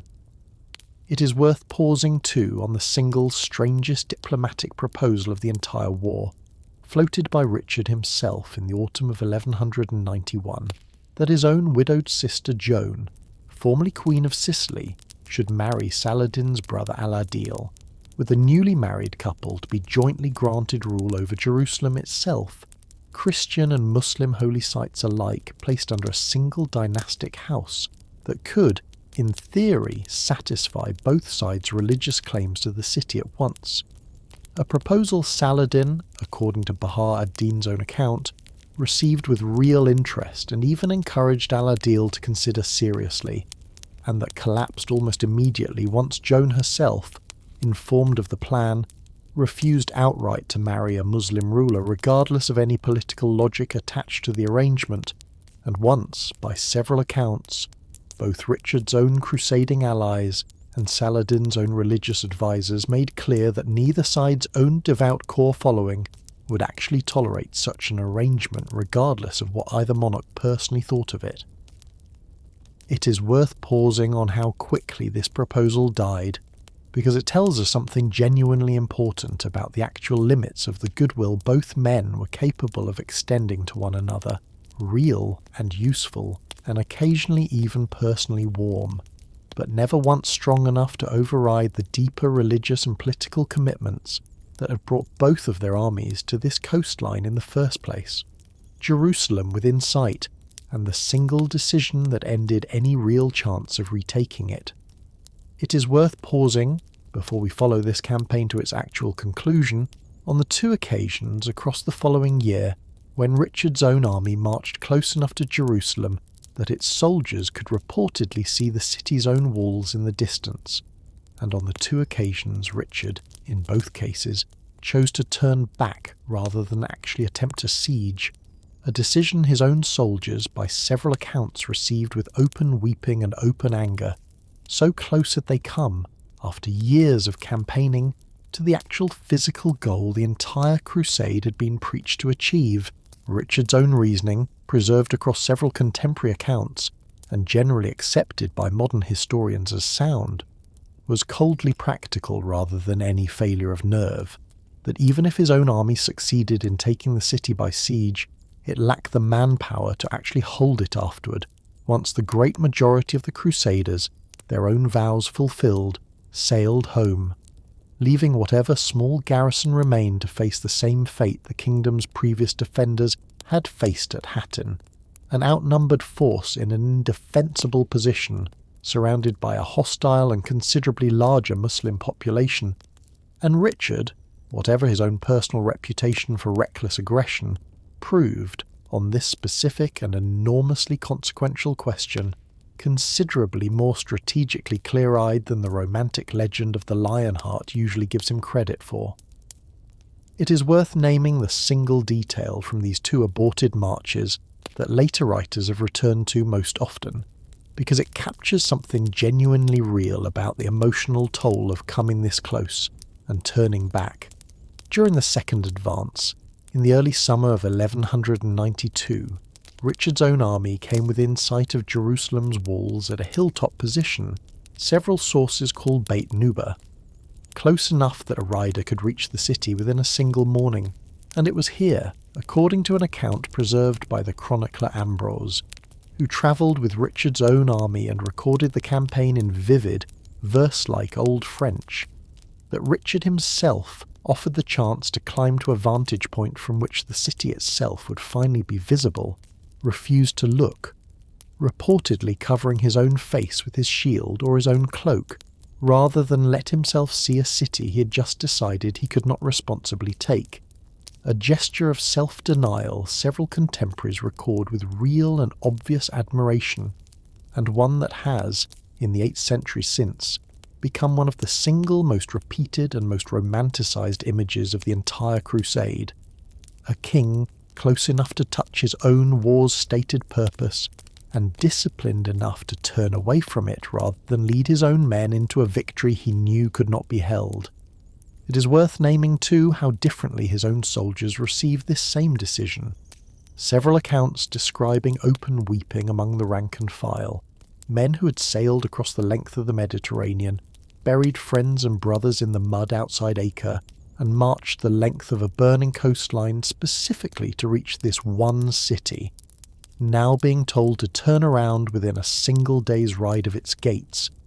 a grief the surviving chronicles record with genuine sympathy, even while endorsing in the same breath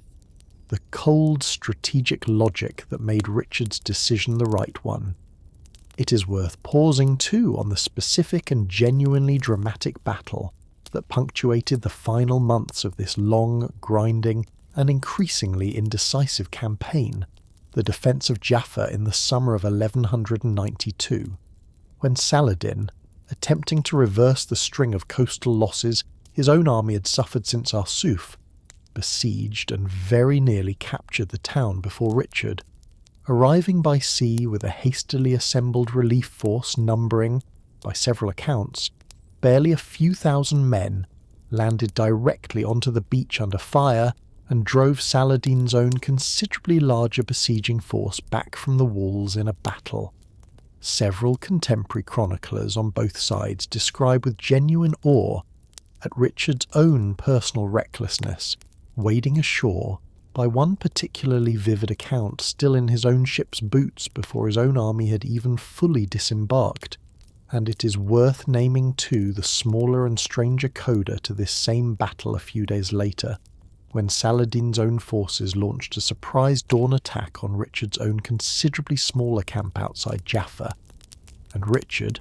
caught with barely a few hundred men under arms, formed his own dismounted knights into a tight defensive line and held off repeated Muslim cavalry charges through most of a single desperate morning, a stand several modern military historians regard as one of the single most genuinely impressive tactical performances of Richard's entire career, and one that, by several accounts, left even Saladin himself expressing a kind of professional, grudging admiration for an opponent whose own personal courage, whatever else might be said of him, was never seriously in doubt. Both men, by the late summer of 1192, were exhausted in ways that went considerably beyond simple physical fatigue. Richard had received troubling news from England that his own younger brother John was actively conspiring against him in his absence, and that Philip Augustus, back in France, was moving against his own continental territories. Urgent political business that made his own continued presence in the Holy Land increasingly untenable, regardless of how the siege of Jerusalem itself might eventually resolve.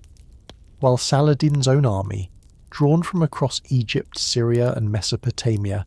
and held together for 5 consecutive campaigning seasons by a combination of religious conviction and Saladin's own personal authority, was, by several contemporary accounts, showing real and visible signs of exhaustion and desertion. Entire contingents of Saladin's own Kurdish and Turkish troops returning home to their own families and their own harvests, rather than continuing an increasingly grinding war that no longer promised the kind of decisive, unifying victory Hattin had once represented. Think it through for a moment, as an ordinary Egyptian grain farmer would have had to. It is worth pausing before we return to the grinding 2-year siege still unresolved outside Acre, on where the actual money and the actual grain that fed both Saladin's own field army and his own relieving force camped outside that city for 2 consecutive years was coming from, because it did not appear from nowhere, and understanding its source in the plainest, most human terms helps make sense of the ICTA system. This story is already described in more abstract administrative language. Picture an ordinary farming household somewhere in the Nile Delta, working land whose own harvest revenue had, under Saladin's own reorganised system, been assigned directly to the upkeep of a specific cavalry officer rather than routed first through a distant royal treasury, a household that owed a fixed portion of its own wheat and barley crop each season, not to an anonymous state, but to a named soldier whose own continued presence in Saladin's field army, feeding his own horses and equipping his own retainers, depended directly on that same household's own harvest coming in on schedule year after year through a decade of campaigns its own members would never personally witness. It is worth sitting, for a moment, with how directly this arrangement tied an ordinary farmer's own bad harvest, a poor Nile flood, a season of blight, to the readiness of a cavalry unit fighting hundreds of miles away outside the walls of Acre, a connection this whole story's grander narrative of kings and sieges rarely pauses long enough to make visible, and one that meant the 2-year siege outside Acre was being paid for, in the most direct and literal sense, by the labour of people who would never see the city, never meet the officer their own grain supported, and never appear, even once, in any of the chronicles this whole story is drawn on tonight. A crown offered, and a crown that got its new owner murdered within days. It is worth pausing before we follow Richard and Saladin to their own final settlement, on a piece of business the Crusader kingdom's own quarrelling nobility had somehow still found time to attend to even in the middle of this long war, because it is a useful reminder that the same factional poison this story traced in such detail at the very start of tonight's telling had never actually gone away. It had simply been papered over by the shared emergency of fighting for survival. King Guy of Lusignan, released from Saladin's own captivity under terms that required him not to bear arms against Saladin again, an oath he almost immediately had a friendly churchman absolve him of, found on his return to the Crusader camp that his own kingship was no longer wanted by the great majority of the surviving nobility, who had, in his absence, thrown their support behind Conrad of Montferrat instead, the same resourceful nobleman whose own stubborn defence of Tyre had kept the Crusader cause alive in the desperate months right after Hattin, and who had in the process married Queen Sibylla's own younger half-sister Isabella, in a hurried and canonically dubious annulment of her prior marriage that gave Conrad a plausible dynastic claim to the crown Guy still insisted was rightfully his. Richard, arriving in the middle of this dispute, initially favoured Guy, his own vassal from Poitou, while Philip Augustus and the great majority of the local nobility favoured Conrad, and the argument dragged on, remarkably, for the better part of 2 years, even as both sides continued fighting the same war against Saladin, until Richard, recognising by the spring of 1192 that Conrad's own support among the local barons had become simply too strong to keep resisting, finally relented and agreed to Conrad's election as king, a decision made, by several accounts, only days before the news reached the Crusader camp that Conrad had been murdered in the streets of Tyre by 2 agents of the Nizari Ismaili sect, the same assassins whose own daggers Saladin himself had twice narrowly escaped 15 years earlier, stabbed to death while walking home from a dinner invitation in an assassination whose sponsorship several contemporary accounts on both the Christian and Muslim sides speculated about at length without ever reaching any real consensus, some blaming Saladin directly, some blaming Richard himself, eager to see a rival he had only just reluctantly accepted removed from the board entirely, and modern historians generally regarding the sect's own independent political calculations, protecting its own interests against a newly unified Crusader kingdom, as the more probable and considerably less dramatic explanation. It is worth pausing on how swiftly the kingdom's own nobility moved to resolve the resulting vacancy, because it says a great deal about how thoroughly practical, rather than romantic, the whole business of Crusader kingship had become by this late stage of the war. Isabella, twice widowed within a matter of years and still barely 20 years old, was married within days to Henry, Count of Champagne, a nephew of both Richard and Philip Augustus, whose own presence in the Holy Land made him a convenient and broadly acceptable compromise candidate. A marriage arranged with a speed that left even contemporaries remarking on it. And Guy of Lusignan, the king whose own reign had begun this entire catastrophe with a disastrous march to Hattin 5 years earlier, was quietly compensated for the loss of a crown he had never really managed to hold on to by being granted the island of Cyprus instead, purchased from Richard, who had conquered it almost as an afterthought on his own way east. A tidy final arrangement that gave the one man whose own decisions bore the heaviest personal responsibility for the loss of Jerusalem a comfortable island kingdom of his own to govern for the remainder of his life. Considerably better fortune, it is worth noting, than most of the men who had actually died carrying out his orders on the slopes of the Horns of Hattin ever received. It is worth naming, too, how much longer this small, almost incidental consolation prize actually outlasted the mainland kingdom it replaced, because the Lusignan dynasty Guy, founded on Cyprus, would go on to rule that island for nearly 3 full centuries after his own death, considerably longer than the Crusader kingdom of Jerusalem itself ever managed to survive on the mainland, a strange and largely accidental postscript in which the single king most directly responsible for losing the Holy Land ended up founding the single, longest, lasting piece of Crusader statehood this entire 2-century movement ever actually produced. The Treaty of Jaffa, and a peace neither man actually wanted, but both men actually needed. Negotiations conducted once again largely through Al-Adil as intermediary, concluded in September of 1192 with a truce set to last 3 years, 3 months, 3 weeks, 3 days, and 3 hours,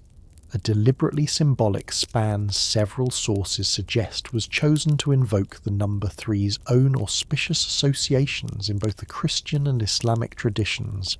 under whose terms the coastal strip from Jaffa north to Tyre would remain in Christian hands,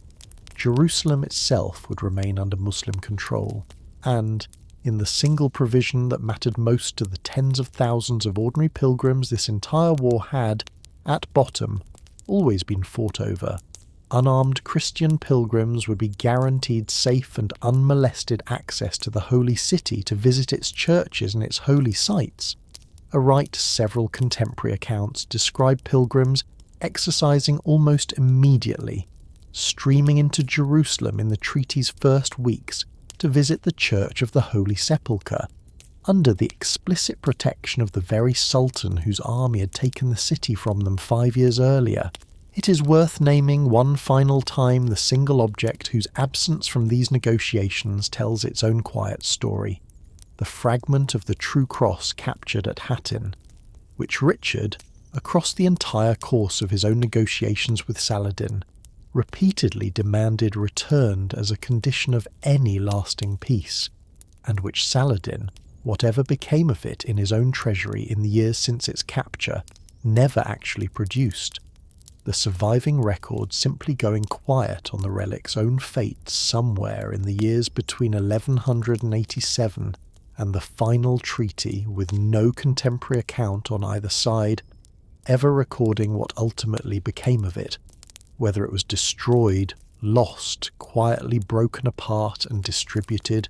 or simply misplaced amid the ordinary administrative churn of a court managing an enormous and constantly shifting stream of captured plunder.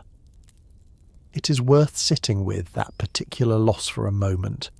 because it means that the single object this entire war's Christian participants regarded as its most sacred and most irreplaceable prize simply vanishes from the historical record without ceremony or explanation. No triumphant final display, no recorded destruction, nothing but a slow fading into the same silence that swallows so many of the ordinary and extraordinary objects this whole story has already told you the names of. It is worth naming, too, that King Guy himself had been released from captivity considerably earlier than the final peace, in the summer of 1188, roughly a year after his own capture at Hattin, once his own ransom and the release of a substantial number of the ordinary prisoners taken alongside him had finally been arranged. A release Saladin granted, several accounts suggest, at least partly because a captive king no longer commanding any meaningful army posed less of a genuine threat at large than the ongoing cost and inconvenience of housing him. A calculation about the value of mercy weighed, once again, in unmistakably practical terms. It is worth pausing on how strange and how genuinely instructive this final settlement actually is, set against the scale of everything that had come before it. 3 years of continuous warfare, tens of thousands of dead on both sides, a battle at Hattin that had annihilated an entire kingdom's field army in a single afternoon, a massacre at Acre that had killed nearly 3,000 prisoners in cold blood, and the eventual outcome of all of it was not the total religious victory either side's own most fervent preachers had promised their followers at the campaign's outset, but a pragmatic 3-year truce that left the political map of the region looking, in its broad outlines, remarkably similar to how it had looked before the campaign began. Jerusalem in Muslim hands, a narrow strip of Christian territory clinging to the coast, and an uneasy peace maintained not through any final religious reckoning, but through the plain, mutual exhaustion of 2 rulers who had each, in his own way, taken the measure of the other, and concluded that neither could actually finish what he had started. Richard sailed for home in October of 1192, never having seen Jerusalem itself except from a distance, and never having met, in 3 full years of campaigning against him, the man whose own name history would spend the following 8 centuries linking permanently to his, and it is worth pausing, before we follow Saladin into the final months of his own life, on the specific and rather poignant details several sources preserve about Richard's own parting message to Saladin, sent through Al-Adil, that he intended to return one day with an even larger army to finish the conquest he had been forced to abandon. A message Saladin, according to Baha ad-Din, received with characteristic and genuinely warm courtesy, replying that if Jerusalem was fated to be lost by his own hand, he could wish for no more honourable and an opponent to lose it to than Richard, a farewell exchanged between 2 men who had spent 3 years trying, in every practical sense, to kill each other's soldiers, and who would, in the event, never lay eyes on one another for even a single moment across the entire span of that long and exhausting war. How much of this entire story actually turned on a handful of very small, very arbitrary things? It is worth pausing, before we follow Saladin to his own final days, on how many separate points across this whole long story could plausibly have bent the entire narrative in a completely different direction, because it is tempting,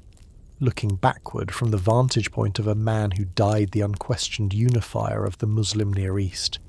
to treat everything that happened to him as though it had to happen exactly the way it did, and the plain historical record suggests something considerably less tidy than that. Had the assassin who reached Saladin's own tent outside Aleppo in 1176 struck a few inches differently, the entire subsequent unification of Egypt and Syria under a single ruler, and with it the army that destroyed the Kingdom of Jerusalem 11 years later, simply does not happen in anything like the form it actually did. These Zengid princes of Aleppo and Mosul left to fight on, most likely in exactly the fractured, mutually suspicious pattern that had let the Crusader state survive comfortably for the better part of a century already. Had Baldwin IV, the leper king this channel has already told you about on Another Night in This Room, lived even one further decade rather than dying at only 24, the Kingdom of Jerusalem's own internal succession crisis, the poisoned marriage, the disputed regency, Reynald of Chatillon's own unchecked freedom to break truces from a frontier fortress no one in Jerusalem could actually control, might never have curdled into the specific chain of decisions that put an inexperienced and insecure King Guy in personal command of the army at Hattin at all. And it is worth naming too that even after Guy's counsel had already reversed itself once under Giard de Riedefort's own late-night pressure, the army might still, in theory, have survived a poorly chosen march if Saladin's own scouts had simply misjudged the ground, or if a shift in wind that morning had blown the grass fire in some direction other than directly into the exhausted Frankish camp. None of these were forces of history moving with any kind of inevitability behind them. They were a knife missing by inches, a boy's body failing him a decade too early, a wind blowing one direction rather than another, and it is worth sitting with how much of what became, in the centuries that followed, a settled and almost mythic story of Islamic destiny actually rested on accidents this small and this arbitrary, a reminder this whole channel has offered you before, in other stories told in this same room, that the line between a kingdom's survival and a kingdom's destruction very often comes down to considerably smaller and considerably more human-scaled causes than any grand or inevitable historical force at all. A son groomed for a throne he would not manage to hold on to for very long. It is worth pausing before we follow Saladin into his own final winter on the specific and rather poignant relationship this whole long war had, along the way, actually built between Saladin and his own eldest son, Al-Afdal, because it is a relationship this story's later account of the empire's rapid fracturing after Saladin's death makes considerably more understandable. Al-Afdal had accompanied his father on campaign for years by the time of the Third Crusade, present at several of the councils this story has already described tonight, and it was Al-Afdal's own raiding force whose safe passage through Raymond of Tripoli's territory sparked the disastrous skirmish at the Springs of Creson, an early command Saladin had entrusted to his own son specifically as part of a deliberate years-long grooming process intended to prepare Al-Afdal to eventually inherit the whole of his father's hard-won empire intact. It is worth naming too that several contemporary accounts describe real friction between father and son emerging precisely because of this grooming, Saladin's own exacting standards, and his own decades of hard-earned battlefield judgment sitting uneasily alongside a young man still learning the difference between his own father's patient, calculated caution and the more impulsive instincts of a prince eager to prove himself, a tension that would, within only a few years of Saladin's death, help produce exactly the kind of fractured, mutually suspicious succession this story has already told you the empire descended into, a father's own patient life's work outliving him by barely a season. Before the son he had spent 2 decades preparing to receive it, proved unable to hold the whole of it together, a sultan who died with almost nothing left in his own treasury. It is worth pausing before we follow Saladin to his own final days on how he actually spent the roughly 6 months that remained to him after Richard's departure, because they tell us something genuinely important about the kind of ruler he had become by the end of his own long career, considerably less interested by this point in further conquest than in the quieter, more permanent work of consolidation, spending the winter of 1192 touring his own restored territories,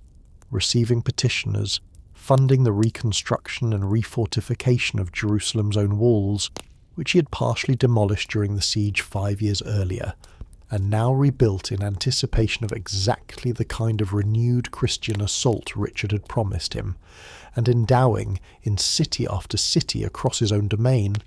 colleges, hospitals and religious institutions with a generosity his own treasurers, by several contemporary accounts, found genuinely alarming.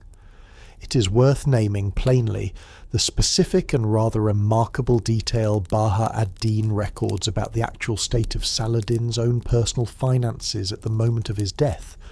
that when his own household officials opened his treasury to prepare for his funeral expenses, they found in it a single piece of gold and a small quantity of silver coin, an amount insufficient by several accounts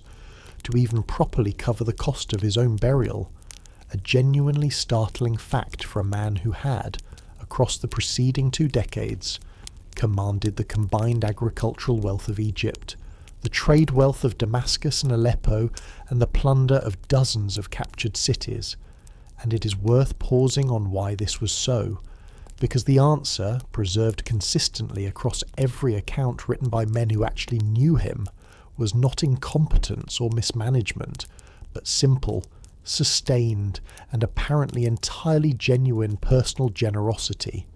Saladin, having spent the great majority of his own personal wealth across the whole of his career on gifts to soldiers, on ransoms for captives on both sides of the religious divide, on charitable endowments, and on the ordinary needs of a court and an army he seems to have regarded,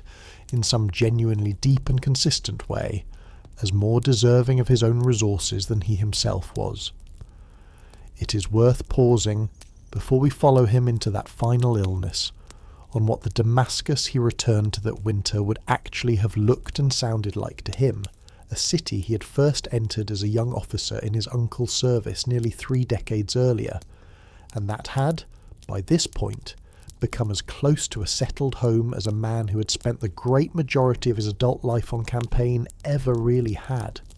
Its own covered market still filling each morning with merchants selling the same silk and spice that had perfumed the streets of his own youth, the call to prayer sounding 5 times daily from minarets his own patron Nur ad-Din had funded, the great courtyard of the Umayyad Mosque, where he would soon be buried, filled at dusk with worshippers and idle conversation in roughly equal measure. And it is worth imagining Saladin himself in these final weeks, moving through these same streets not as the fearsome unifier of an army that had annihilated a kingdom, but as an increasingly frail, prematurely aged man of 55, worn down by 3 decades of campaigning, still receiving petitioners and still, by every account, personally attentive to the details of governance, right up until the fever that finally took him arrived with almost no warning at all. It is worth pausing, too, on the specific illness that finally killed him, because it arrived with almost no warning at all, a sudden fever that struck him in Damascus in late February of 1193, only months after Richard's own departure, an illness that several contemporary accounts describe worsening steadily over roughly 12 days, Saladin himself remaining lucid enough for most of that period to continue receiving reports and issuing instructions until, in his own final days, he lapsed into a decline his own physicians could do nothing to reverse, and he died in Damascus on the 4th of March, 1193 at 55 years old, a death that came, by the standards of medieval life expectancy generally, and by the standards of a man who had personally survived 2 assassination attempts and 3 years of continuous campaigning against Richard specifically, in circumstances almost jarringly ordinary, an illness rather than a blade, a sickbed rather than a battlefield. It is worth pausing on the scene his own biographer Baha ad-Din describes in Damascus in the days immediately following his death, because it captures, better than almost any single military victory could, the actual scale of what Saladin had come to mean to the people who had lived under his rule.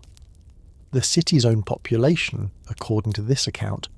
was overcome with a grief several contemporaries describe as genuinely universal, rather than merely ceremonial, ordinary people weeping openly in the streets, and Saladin's own son Al-Afdal,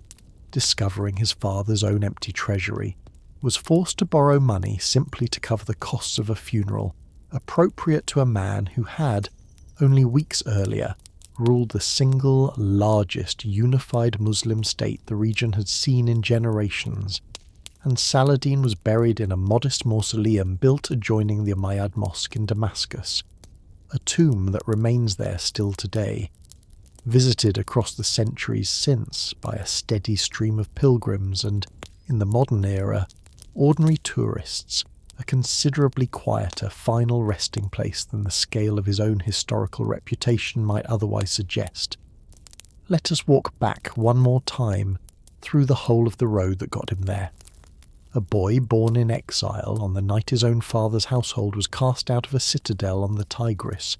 grew up in the households of two of Nur ad-Din's own most capable officers, spent a decade as an unremarkable garrison officer, more interested by his own account in law and theology than in the sword,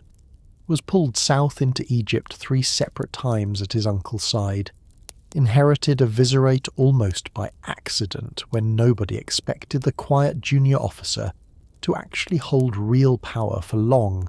spent 2 careful years dismantling a 2-century-old caliphate through patient administration rather than open violence, watched his own patron and former mentor turn against him and then die before the quarrel could resolve itself either way,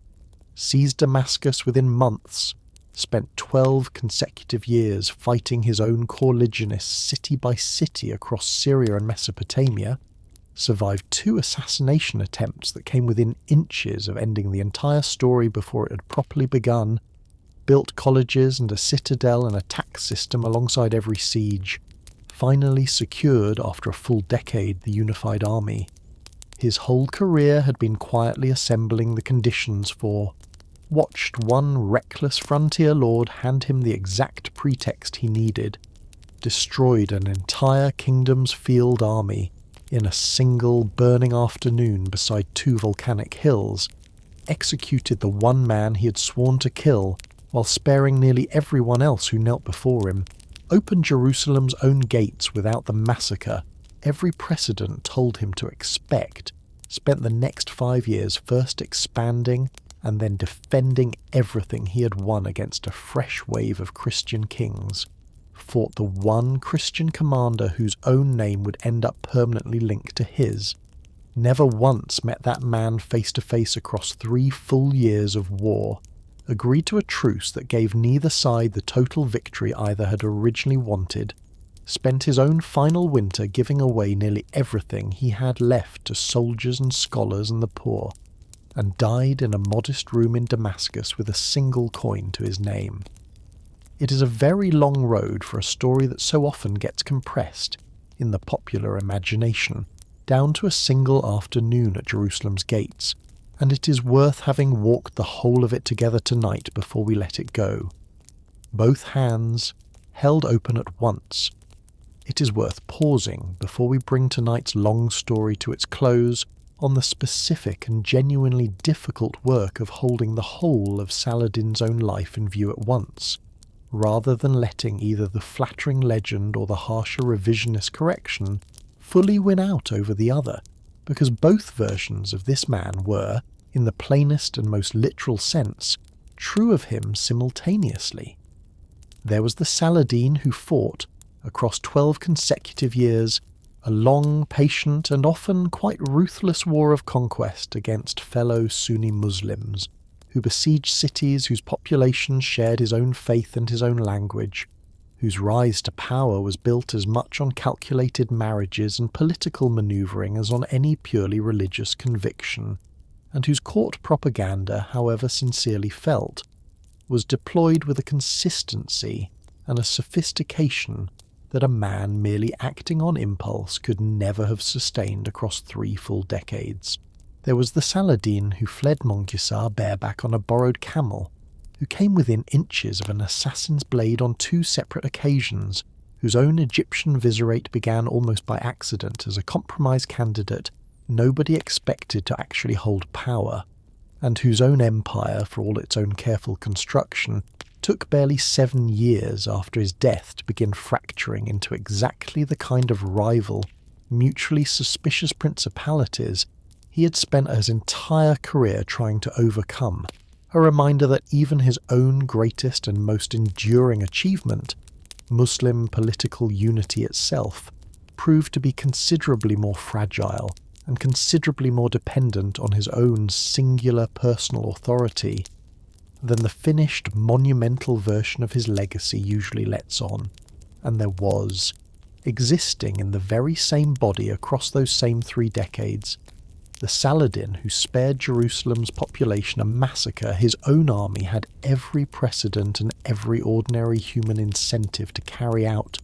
who personally intervened to stop a cup of water from extending false safety to a man he had sworn to kill, while still honouring that same guarantee for every other captive present, who sent his own physician and his own snow-cooled fruit across enemy lines to nurse a rival king back to health, who freed 1,000 of the poorest Frankish captives at his own brother's request and matched that gift with hundreds more of his own initiative, and who died with a single gold piece in his own treasury because he had spent the whole of his adult life giving away to soldiers and captives and scholars and the poor alike almost everything a king in his position might reasonably have been expected to keep. Neither of these 2 men is the real Saladin standing in for a simplified myth. Both of them are the real Saladin in full, and the discomfort of holding both at once, a patient and often ruthless unifier of his own people,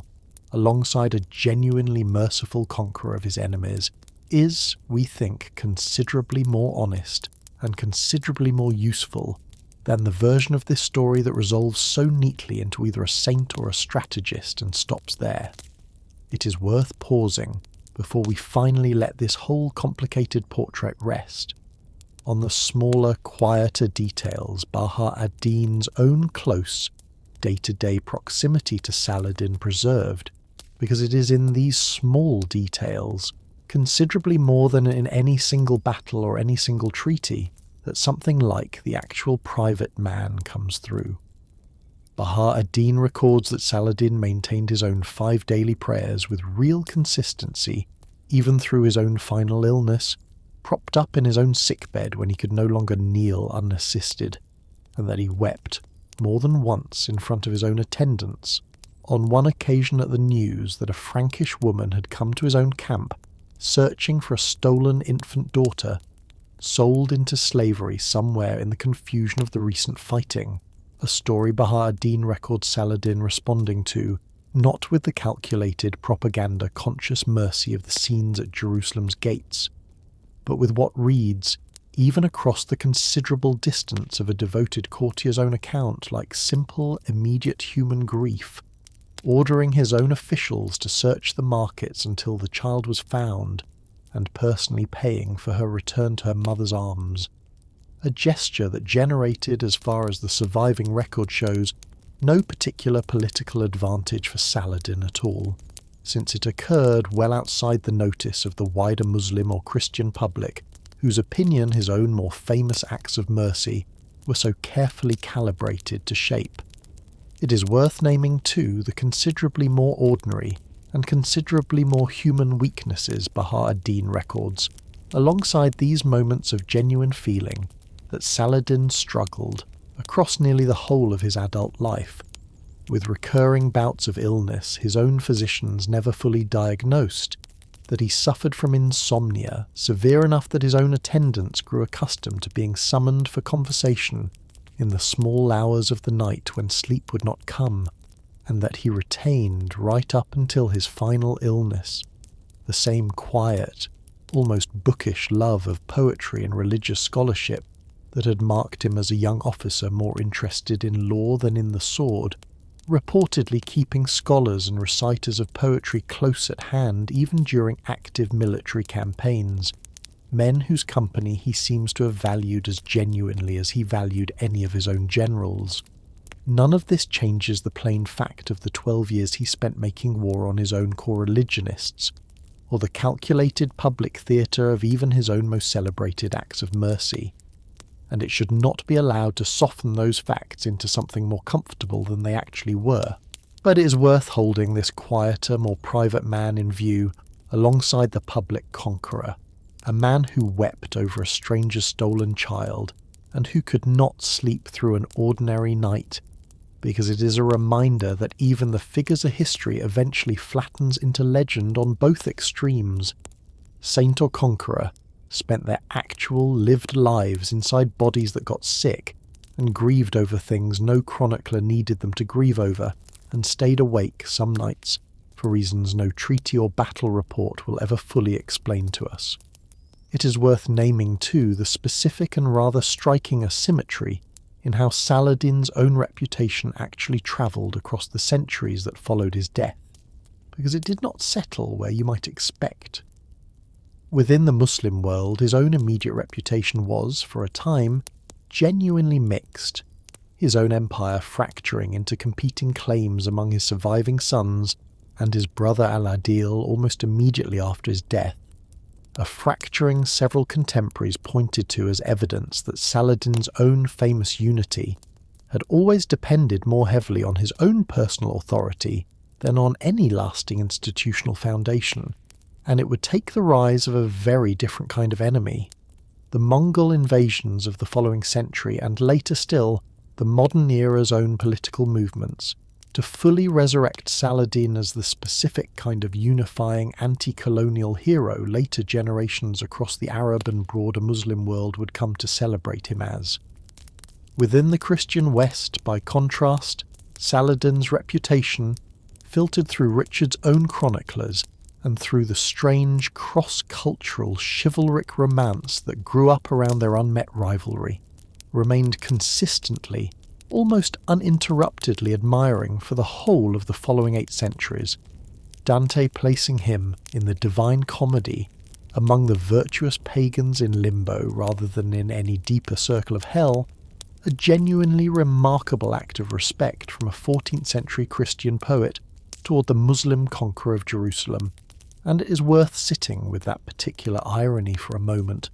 that the man Western Christendom spent 3 years and an enormous mobilization of blood and treasure trying to defeat became, within a single generation of his death, one of the medieval Christian imagination's own most consistently admired figures, a reputation that has, if anything, only grown more secure in the 8 centuries since. How we actually know any of this, and whose eyes we've been seeing it through all night. It is worth pausing before we let this long story finally rest on the specific sources this whole account has depended on, because none of them are neutral, and understanding whose eyes we've actually been seeing this story through changes in real and important ways how much weight any single detail in it deserves.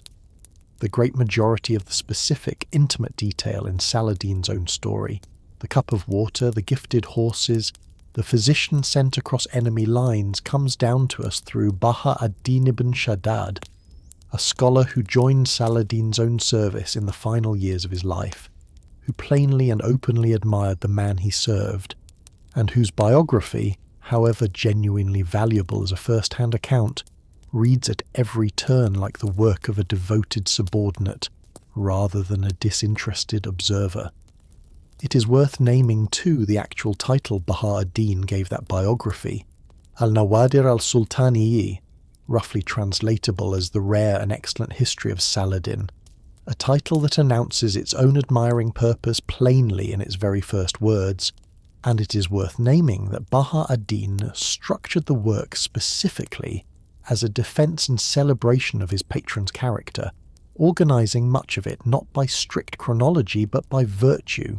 chapters devoted to Saladin's own generosity, his own courage, his own piety, each illustrated with a carefully chosen selection of anecdotes, a structure considerably closer, in its own way, to a saint's hagiography than to what a modern reader would recognise as an ordinary work of history. One more reason to read even its most vivid and most frequently repeated details: the cup of water, the physician, the tears over a stolen child, with the awareness that they were selected by a devoted eyewitness, specifically because they served the larger portrait he had already decided to paint. A second major source, Saladin's own personal secretary Imad ad-Din al-Isfahani, wrote in an elaborate, deliberately ornate literary style specifically calibrated to present every one of Saladin's own actions, including the campaigns fought against fellow Muslims, in the most favourable possible light, a source historians read carefully for fact while remaining constantly alert to its own obvious and openly acknowledged bias. It is worth naming too that Imad ad-Din had himself served earlier in his career under Nur ad-Din before transferring his own loyalty to Saladin after Nur ad-Din's death, a career path that gives his own later, glowing account of Saladin's rise a personal stake worth remembering, a man who had, in a smaller way, made exactly the same choice Saladin himself had made, to leave one patron service for rising successors, and who had every reason, in writing Saladin's own history, to also be quietly justifying his own. It is worth naming too a third and slightly more independent Muslim voice this story has already leaned on more than once tonight, the Mosuli chronicler Ibn al-Athir, whose own family loyalty to the Zengid dynasty Saladin spent a decade dismantling, gives his own account a genuinely useful counterweight to the court histories written from inside Saladin's own household, a chronicler who admired Saladin's own conduct toward the Franks, while remaining consistently and pointedly sceptical of his conduct toward fellow Muslims,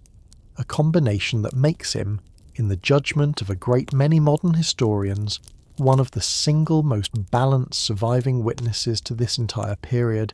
precisely because his own loyalties pulled in two different directions at once rather than in only one. On the Christian side, the picture is considerably more fractured and considerably more useful precisely because of that fracturing. Chroniclers writing in the immediate aftermath of Jerusalem's fall, men like the anonymous author of the Itinerarium Peregrinorum, who accompanied Richard's own crusade and who preserve in vivid and often quite hostile detail the Christian side's own genuine shock and grief at Jerusalem's loss, alongside a grudging, sometimes visibly reluctant admiration for Saladin's own conduct that the facts themselves seem to have simply forced onto writers who would otherwise have much preferred to describe an unambiguous enemy. It is worth naming, too, William of Tyre, the same careful and unusually well-educated churchman this channel has already introduced to you on another night in this room, as the chronicler who first recognised young Baldwin IV's own leprosy, whose own great history of the kingdom breaks off, frustratingly, in the very years leading up to Hattin,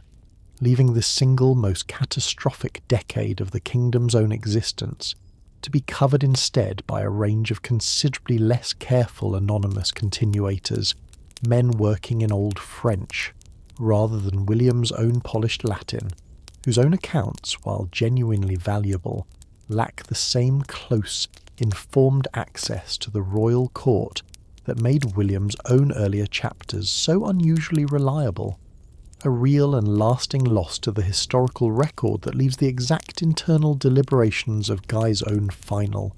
catastrophic council of war at Safaria considerably less well documented than we might otherwise wish. It is worth naming, too, the considerably more sceptical and openly critical Muslim sources this story has drawn on at several points tonight, chroniclers writing from cities Saladin besieged and absorbed rather than from within his own court, whose own surviving fragments complicate the smoother, more flattering narrative that Baha ad-Din and Imad ad-Din, working from inside Saladin's own household, had every professional and personal incentive to construct, and it is worth remembering, as you carry this whole story with you, that the version of Saladin who survives most vividly in the historical record is, disproportionately, the version his own most devoted admirers chose to preserve, a fact that does not make the mercy at Jerusalem or the water sent to Richard any less real, but that should make us all a little more careful about how completely we let any single admiring witness write the whole of a complicated man's story for us. It is worth naming finally that the considerably more sceptical, Muslim-centred reading of this whole war that this story has tried to weave in, alongside its more familiar Western framing tonight, owes a real debt to a body of modern scholarship that only became widely accessible to English language readers fairly recently. most influentially through the Lebanese writer Amin Malouf's own 20th century history, The Crusades Through Arab Eyes, a work that gathered and translated a considerable range of the Arabic chronicle tradition this story has drawn on tonight into a single, accessible narrative for readers who had,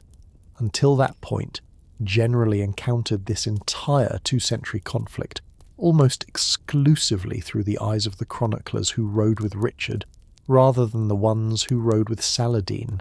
and it is worth naming that whole shift in emphasis, from a story told almost entirely by the losing side of one single battle at Jerusalem in 1099, to a story that makes real room for the losing side of Hattin and the losing side of Acre alike, as one of the more genuinely useful developments in how this whole long war has come to be told and retold across the generations since it actually happened. An empire that took barely 7 years to fracture the way everyone had warned it would. It is worth pausing, before we let Saladin's own reputation carry us all the way to the present day, on what actually happened to the vast unified territory he left behind, because the speed of its own unravelling tells us something important about exactly what kind of unity Saladin had actually built across those 12 patient years of internal war. His own sons and his own brother Al-Adil began dividing his territories among themselves almost before the funeral rites in Damascus were complete. Al-Aziz taking Egypt, Al-Afdal taking Damascus, Az-Zahir taking Aleppo, each of them within a remarkably short span of time, behaving considerably more like rival princes jealously guarding separate inheritances than like the members of a single unified house their father had spent his entire adult life trying to weld together, and the resulting years of internal Ayyubid rivalry, fought out largely among Saladin's own descendants and his own surviving brother, absorbed a level of political energy and, at several points, open military conflict that would have looked, to an outside observer, uncomfortably similar to the very fragmentation among Zengid princes that Saladin had spent the first half of his career patiently overcoming. It is worth naming who actually restored order to this fracturing house, because it was neither of Saladin's own sons but his brother Al-Adil, the same measured and diplomatically gifted man who had wept over the enslaved poor of Jerusalem and who had spent months as Richard's own most trusted contact in the peace negotiations at Jaffa, who spent the years after 1193 patiently outmanoeuvring his own nephews, much as Saladin himself had once outmanoeuvred his own rivals, before formally securing the Sultanate for himself in the year 1200, ruling as the effective founder of a considerably more stable and considerably longer-lasting second phase of Ayyubid rule that would, in fact, persist for another half-century after Saladin's own death, until it was finally displaced not by any Christian crusade at all, but by the Mamluk soldiers of its own household guard, in a pattern of internal military coup that this region's political history, both before Saladin and after him, would repeat again and again across the centuries that followed.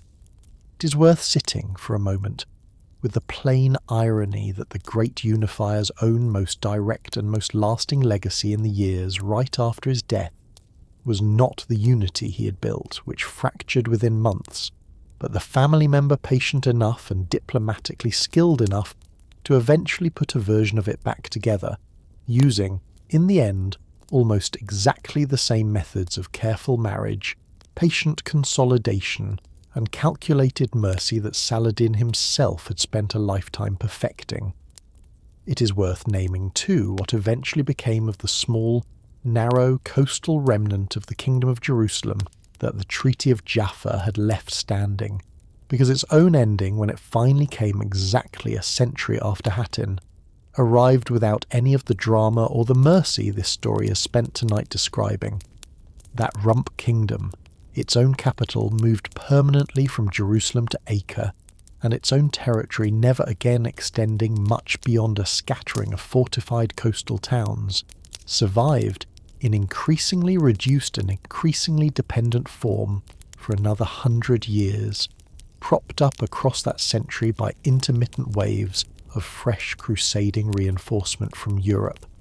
and by the same kind of factional infighting among its own nobility that had already, once, helped destroy it completely, until the Mamluk Sultanate that had, by then, replaced the Ayyubid dynasty Saladin founded, finally besieged and stormed Acre itself in 1291, a siege that ended, unlike Saladin's own conquest of Jerusalem exactly a century earlier, in a massacre, the city's population slaughtered or enslaved in numbers that echoed, with a grim and deliberate symmetry, the very massacre the First Crusade had inflicted on this same land 2 full centuries before, closing out at last the entire 2-century European presence in the Holy Land in almost exactly the manner it had begun, with a great deal of blood and very little of the mercy Saladin had once shown here, a final, sobering reminder that the specific, deliberate choice he made at Jerusalem's gates in 1187 was never the ordinary expected outcome of medieval siege warfare at all, but a genuinely rare exception that the rest of this long grinding conflict's own history makes all the more remarkable by comparison. A tomb in Damascus, and a name that outlived every empire built around it. It is worth pausing one last time on the present-day thread this whole story eventually reaches, because Saladin's own name has continued to travel across the 8 centuries since his death, into places and into causes he himself could never have anticipated, invoked by Ottoman sultans centuries later as a model of righteous Islamic leadership, invoked again in the 19th and 20th centuries by a whole generation of Arab nationalist and anti-colonial movements, who saw in a Kurdish general who had once unified a fractured region against a foreign occupying power, a usable symbol for their own, considerably more modern struggles, his own name given to streets and squares and military units across the Arab world, his own tomb in Damascus visited, in the years before that city's own more recent suffering, by a steady stream of pilgrims and school children and tourists from every corner of the globe, and his own face, or at least an imagined version of it, painted onto murals and printed onto currency in countries that did not exist in anything like their modern form for another 7 centuries after he died. It is worth naming too the specific and rather striking heraldic symbol several 20th century Arab states chose to place at the very centre of their own national identity, an eagle drawn from a medieval Islamic decorative motif long associated with Saladin's own era, and eventually adopted in the modern period as the so-called Eagle of Saladin, appearing on the flags and coats of arms of Egypt, Iraq, and, at various points across the 20th century, several other Arab republics as well, a modern nationalist symbol built directly on the memory of a 12th century Kurdish general who would, it is worth remembering, have found the entire concept of a modern nation-state, let alone the specific borders those states eventually drew, almost completely unrecognisable. A reminder that the version of Saladin doing the most visible symbolic work in the world today is, inevitably, a considerably simplified and considerably repurposed version of the actual complicated man this whole long story has tried to give you tonight. It is worth pausing, too, on the specific and genuinely large modern equestrian statue of Saladin that stands today outside the walls of the citadel in Damascus, near the very mosque where his own modest tomb has rested for 8 centuries, a 19th and 20th century monument, considerably larger and considerably more triumphant than anything the historical Saladin, who died with a single coin in his own treasury, would likely have commissioned for himself, and it is worth naming one final time the single comparison from considerably older history that Saladin's own story most often gets reached for, the Persian king Cyrus the Great, who conquered Babylon some 16 centuries before Saladin was born, and who freed the Jewish population held captive there. permitting their return to Jerusalem in an act of conquering mercy. The Hebrew Bible itself remembers with real gratitude. A parallel later writers across several different traditions have drawn between the two men. A foreign conqueror whose own victory, against every ordinary expectation of how conquest was supposed to work, became remembered by at least part of the population he conquered as an act of liberation rather than subjugation. A genuinely rare pattern in the whole of human history, and one this story has spent tonight tracing across a comparatively rare life indeed. That brings us to the end of our story, or as close to an end as any story built this heavily on legend can honestly claim to reach. We have followed a boy born in exile on the night his own family's fortunes collapsed, a quiet and bookish young officer who spent his first 30 years almost entirely in his uncle's shadow, a vizier who inherited a caliphate he did not believe in and dismantled it with a single administrative silence, a unifier who spent 12 patient and often quite bloody years making war on his own coreligionists before he ever turned his combined strength against Jerusalem, a general who destroyed an entire kingdom's army in a single afternoon, and then, 3 months later,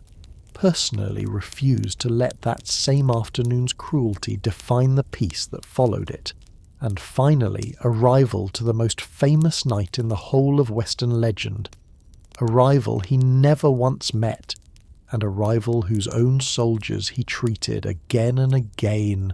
with a mercy his own century rarely extended to anyone at all, before he died in a modest room in Damascus with a single coin left to his name, having spent the whole of an empire's wealth on everyone but himself. We have tried tonight to give you both hands of this story at once, the hand that conquered Aleppo and Mosul from men who shared his own faith,